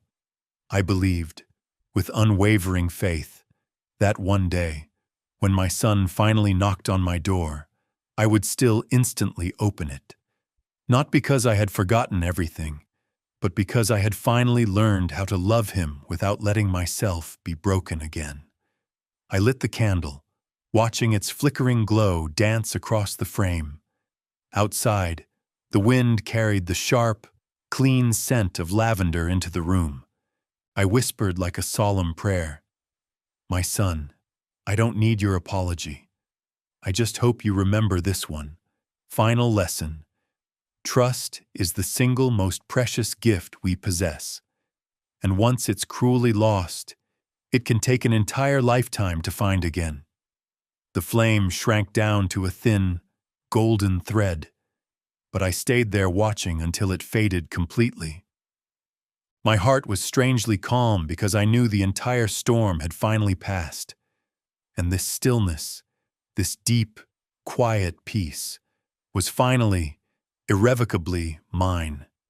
That night, rain poured steadily, relentlessly from dusk till midnight. Wind lashed violently against the windows, scattering the lavender pots I had brought in earlier that morning for safety. The single yellow lamp in the living room reflected on the wet glass, glimmering like fragile fragments of the painful memories I'd been diligently sorting away for months. I was sitting quietly by the window, reviewing the detailed donation files for next week's Grace Hands Foundation meeting, when I heard a knock, soft, hesitant, but insistent, carrying the deep, raw chill of the storm outside. I looked up. It was long past 10:00 p.m. At my age, few people knock that late unless it's an emergency. I walked slowly to the door, my hand trembling slightly as I turned the latch. The door swung open violently, the wind rushing in, the cold rain splattering onto my coat, and there, standing directly under the downpour, was David. He was absolutely drenched, his hair plastered flat to his forehead, his eyes red and weary from exhaustion. In that instant, time froze completely. The boy I once held in my arms, the one I taught to tie his own shoelaces, now stood before me, trembling uncontrollably like a lost child. "Mom," his voice cracked, raw and brittle. "Mom, I'm so sorry. I've been so utterly stupid." Before I could even begin to respond, he stepped inside and instantly sank to his knees on the wet wood floor. A broken, agonizing sob escaped him, raw, completely unguarded. He buried his face in his hands, his shoulders shaking violently. And I simply stood there, looking down at my son, the successful man who once thought he understood everything, now utterly crumbling in the very house where he was raised to value honesty above all else. I knelt beside him instantly, placed a warm, firm hand on his shaking shoulder, and said softly, clearly, "David, get up, son. Everyone stumbles and falls. Forgiveness isn't about forgetting the pain. It's about consciously choosing to save yourself." He slowly lifted his head, tears mixing with the cold rain streaming down his face. "I don't deserve your forgiveness, Mom. I doubted you. I let her manipulate me. I stayed silent while you suffered. Mom, I've tragically lost everything." I shook my head gently, guiding him carefully to the sofa, drying his hair with a thick towel just as I used to do when he was a small child. Each motion was slow, tender, agonizingly deliberate, as if moving too fast might instantly shatter the extremely fragile moment of reconnection. "I don't need your apology, David," I said quietly, my voice firm yet loving. "I just need you to always remember that truth never arrives late. It only waits patiently until we are brave enough to finally face it." He said nothing, only stared fixedly at the flickering fireplace. Outside, the steady rain beat against the window like the long-delayed heartbeat of a soul finally waking up. After a long, heavy pause, David whispered, as if afraid of his own words, "Clara's gone, Mom." I stopped drying his hair, and he continued, his voice trembling again. "She drained the entire savings account, took what was left from the company account, and then completely disappeared. They say she ran off with a man she'd known long before we were even married." I closed my eyes briefly. No anger, no surprise, just a quiet, deep sadness settling in, like the rain that had already silently accepted the end of the storm. David's voice trembled further. "I tried calling, texting, looking everywhere, but she just vanished without a trace. She only left one message for me. You trusted the wrong person." I took his hand, warm, firm, and real. "No, son," I said, meeting his defeated gaze. "You didn't trust the wrong person. You just realized the profound truth about the person you married too late. But even when trust is broken completely, it is still the core virtue that forever separates us from those who deceive." He rested his heavy head on my shoulder, like a child who had finally, agonizingly found his way home. I felt his breath, uneven but real. Then came a soft, final sob. "I lost everything. Mom, my career, my money, my entire dignity." I stroked his hair gently, my voice calm, the truth absolute. "No, my son. What you found tonight, right here, is far greater than any money you lost. It is the heart that knows how to finally admit its mistakes." The rain lasted until almost midnight. I brewed him a steaming cup of ginger tea while he sat quietly curled up by the fireplace. Steam rose, mingling with the scent of burning wood, filling the room with a much-needed, tangible warmth. "I don't understand how you can stay so completely calm after everything she put you through," he said quietly, staring into the flames. I smiled faintly.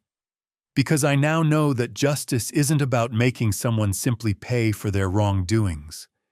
It's about permanently restoring balance.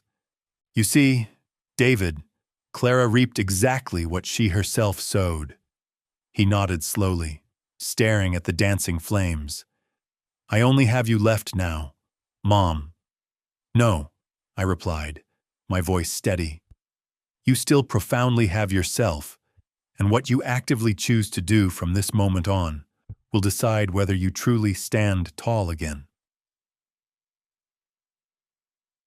He was silent for a while, then suddenly spoke with a burst of new resolve.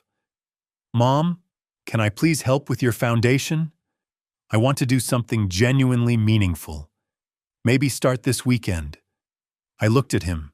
His eyes were sincere, so much so that I had to fight the swell of overwhelming emotion rising in my chest. "Are you absolutely sure, son?" "Of course, Mom. I don't want to live the way I used to anymore. I want to actively relearn how to use money to heal others instead of using it to recklessly hurt myself and others." I nodded, the last barrier falling. "Then come on Saturday.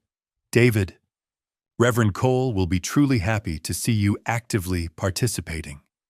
From that single day on, David faithfully came to help at the foundation every single weekend. He drove in early, bringing fresh coffee for everyone, then sat quietly with me, organizing the complex files and writing sincere thank you letters to donors. Some days he helped Reverend Cole move heavy chairs, Other days, he went with Amelia to meet elderly victims and patiently record their difficult, heartbreaking stories. People often say that time magically heals everything, but for me, it wasn't the mere passage of time. It was my son's visible, profound transformation that became the real, essential medicine. One morning, I saw him sitting at his small desk, completely focused on fixing a complex spreadsheet, his brown hair glinting in the sunlight. In that peaceful moment, I saw my little David again, the boy who used to eagerly help me wash the dishes, the boy who once innocently asked, "Mom, what does honesty truly mean?" I looked at him, my heart swelling with immense tenderness and gratitude. "David," I called softly. He looked up instantly. "Yeah, Mom? You've successfully crossed your own personal pain, son," I said, smiling genuinely. Not everyone has the genuine courage to do that. He smiled faintly, a rare, genuine smile I hadn't seen in months. "If it weren't for you, Mom, I don't know how long I'd still be drowning in guilt." I placed a gentle hand on his shoulder, my voice warm and steady. "I didn't save you, David. You ultimately saved yourself." Outside, a gentle rain began to fall. I looked through the window. Raindrops slid down the glass, then disappeared forever.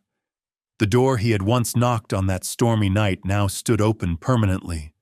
No more torrential rain pouring in, only the wind carrying the sweet scent of damp earth and lavender. In that quiet moment, I understood completely. Life, no matter how profoundly broken, always leaves a door open for those who genuinely wish to return. And as I watched my son smile freely in that sunlit room, I knew that the storm had passed entirely, and peace had finally found its way home. One late autumn morning, as soft sunlight spilled warmly through the window, I sat at my desk, staring at a blank sheet of paper. The breeze carried a faint lavender scent from the porch, my favorite fragrance, gentle yet patient, a profound reminder of necessary endurance. I picked up my pen. The ink flowed smoothly, effortlessly, like breath, and the first unexpected words appeared. "Clara, thank you. Because of you, I learned the true, hard-won value of honesty and the immense, quiet strength of self-respect." I paused, watching the ink spread faintly under the morning light. Strangely, there was absolutely no anger left in me, only a deep, quiet peace. I continued writing. "If not for you, I might still foolishly believe that truth is always something obvious, that kindness is always repaid in kind. But you taught me something profoundly different. Truth only has meaning when we are brave enough to permanently defend it. You took my money, but in return, you gave me something money could never buy. Freedom." I smiled softly. My handwriting became lighter, gentler. "I don't know where you are now, or if you ever found peace, but if one day you read this, I want you to know I forgave you. Not because you deserve it, but because I permanently refuse to stay chained to the darkness you left behind." I set the pen down and looked at the page, now full, a letter written for no one, but written with the absolute clarity of a heart that had once been cruelly broken and had fully healed itself. I folded it carefully, slipped it into a cream envelope, then opened a small wooden box my late husband used to keep old birthday cards. I placed the letter inside among old family photos and a note he once wrote me. "Margaret, truth doesn't need to be shouted, only lived." I closed the box, hearing the soft click of wood, a sound like a chapter gently closing forever. In the months that followed, Grace Hand's foundation grew faster than I could have ever imagined. Each week, we welcomed new people. Some arrived in tears, some with messy, overwhelming folders, some needing nothing more than a safe place to finally tell the story, they had been forced to bury in silence. I saw myself clearly in them, people once deceived, once belittled, but still fiercely clinging to the belief that justice exists somewhere. And every time we helped someone reclaim their rights, I felt like I was reclaiming a precious fragment of my own past. One day, David stopped by the office with 2 cups of hot coffee. He sat beside me, looking around the room, now filled with posters, charts, and smiling faces on thank you cards. "I can't believe how big your foundation's become, Mom," he said, his voice a humble mix of pride and emotion. "You really did turn personal pain into a powerful light." I chuckled softly, setting my cup down. "Not the light of God, my son, but the pure light of justice. God forgives, but justice never forgets." David nodded slowly. "Maybe I'm finally learning to understand that difference." I looked at him, and in his eyes, I saw the true man he had become. Not the weak one who once ran from the truth, but someone who now quietly bowed to what was right. In that pivotal moment, my heart felt as light as air. I'm no longer afraid of being poor. The days of standing in line for canned food at the church are long gone, but I don't feel any shame remembering them. If anything, I'm genuinely grateful those days taught me the powerful dignity of endurance. I've realized there's something worth far more than any money: self-respect. When a person tenaciously holds on to their self-respect, they can't truly be defeated, even when they lose everything else. Now, every morning, I still wake early, brew a pot of tea, and open the windows wide to let the light in. Sunlight spills across the photo of my husband and me. He's wearing a white shirt, his arm warmly around my shoulders, his eyes gentle and kind. I smile at him. "If only you could see this, Frank, you'd be proud of me, wouldn't you?" If he were still alive, I know he'd smile, not because of the money I recovered, but because I kept the fierce strength he once loved in me, the strength to never, ever let anyone else define my intrinsic worth. That evening, after David left the office, I stayed behind, opened the old journal that had followed me through this entire journey, and wrote the very final line: "The thief is gone, but the lesson remains." I paused, looking out the window. The sky was turning a pale, peaceful orange, raindrops tapping softly on the roof. I heard the distant church bells ringing, slow, deep, like time itself breathing. I closed the journal, feeling as though I'd finished a long, difficult prayer. No need for revenge, no need for applause, just the quiet, deep peace of knowing that even in a cruel, deceptive world, honesty still has a true place to stand. I blew out the small candle beside the photo frame. Its light dimmed, leaving a faint trace of wax in the air. And in the darkness, I whispered to myself a final, clear truth. "Thank you, Clara. Thank you for taking everything from me, so I could finally learn that the most important thing in life isn't holding on. It's learning how to decisively rise again." A year later, Texas finally bloomed into spring. Lavender flourished beautifully by the porch, and the morning sky turned the soft blue of silk. I was brewing tea when the phone rang, a call from Austin. A woman's cheerful, professional voice came through. "Mrs. Margaret Hayes, congratulations. You've been officially selected as Texas Woman of the Year. The council honors those who've contributed profoundly to social justice and senior rights. We'd love for you to speak at next week's ceremony." I froze for a long moment, not from pride, but from sheer disbelief. A year ago, I was a 67-year-old widow barely living off church aid. Now, they called me a symbol of peaceful justice. Life, it seems, always finds a profound way to turn when you keep believing fiercely in the truth. The ceremony was held in the grand, historic hall of the city courthouse. I chose a light blue dress, simple, like the life I now lived. No glamour, no pretense. When I stepped onto the stage, applause filled the vast room. Among the crowd, I saw David in the second row wearing a crisp white shirt, his eyes glowing with a raw, undeniable pride I hadn't seen since he was a small boy. The host smiled widely. Mrs. Margaret Hayes, the founder of Grace Hand's Foundation, a woman who brilliantly turned profound personal pain into an active force for justice, successfully helping dozens of seniors reclaim their lost dignity. I walked slowly to the wooden podium, my hands slightly trembling with the weight of the moment, but my voice was perfectly steady. "Thank you," I began, my voice carrying clearly across the room. "But today, I'm not telling my single story. I'm telling the silent story of an unnamed mother who was deceived by her own daughter-in-law, who lost both her money and her trust." The vast hall went instantly silent. Faces, young and old, men and women, all leaned in, listening intently.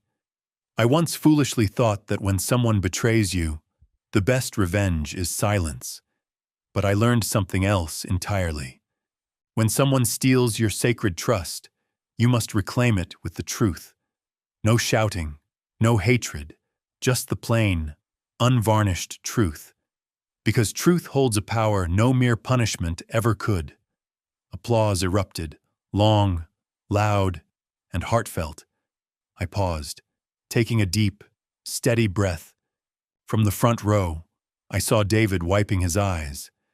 The look on his face almost broke me, not out of pity, but because I knew, finally, irrevocably, that he completely understood the essential lesson. When I spoke again, my voice softened, warm and low, like a gentle message for everyone who'd ever been broken by betrayal. Justice isn't just what happens in a court of law. It begins the very moment you find the courage to say, "Enough." Even when the one who's wronged you is someone you deeply love. That's the single bravest act any mother, any father, or any human being can ever possibly do. After the ceremony, there were photos, handshakes, bouquets. I don't remember all the faces, but I remember the feeling of deep peace. No bitterness, no resentment, just quiet fulfillment. As I stepped outside, light rain began to fall. Texas skies always knew how to remind me that even in the rain, there's always light. I stood under the awning, watching the drops glimmer under the streetlights, my heart lighter than ever before. David came up beside me, draping his jacket over my shoulders. "Mom," he said softly, "I've truly never seen you shine like this." I smiled, holding his hand. "It's not because of the award, son. It's because you're here, like the old days. Only now, you truly understand what honesty means." He smiled back, his eyes still misty. "I do, Mom, and I promise I'll live by it every day." I looked up at the sky. The rain still fell, but it no longer felt cold. Inside me, a small light rose, the light of faith, of freedom, of new beginnings. That night back home, I sat at my desk and opened my worn journal. I wrote the final, conclusive line. A mother's greatest victory isn't winning in court. It's teaching her child the invaluable worth of honesty. I closed the book, listening to the wind outside, the faint scent of rain still clinging to the roof. On the table, the small candle flickered, casting a soft glow over the family photo. My husband, me, and little David. 3 faces in one frame, 3 moments in time, bound by one truth. Love never dies. It just changes form. I smiled. My life was no longer loud, rich, or grand, but it was full in its own quiet, peaceful way. And if you're still here with me listening, maybe sitting in your own quiet room tonight, I want to say this. Thank you for staying with me until the very end of my story. If you've ever faced injustice or betrayal within your own family, share your story in the comments below. I truly want to hear it, because maybe your voice today could help someone else find hope tomorrow.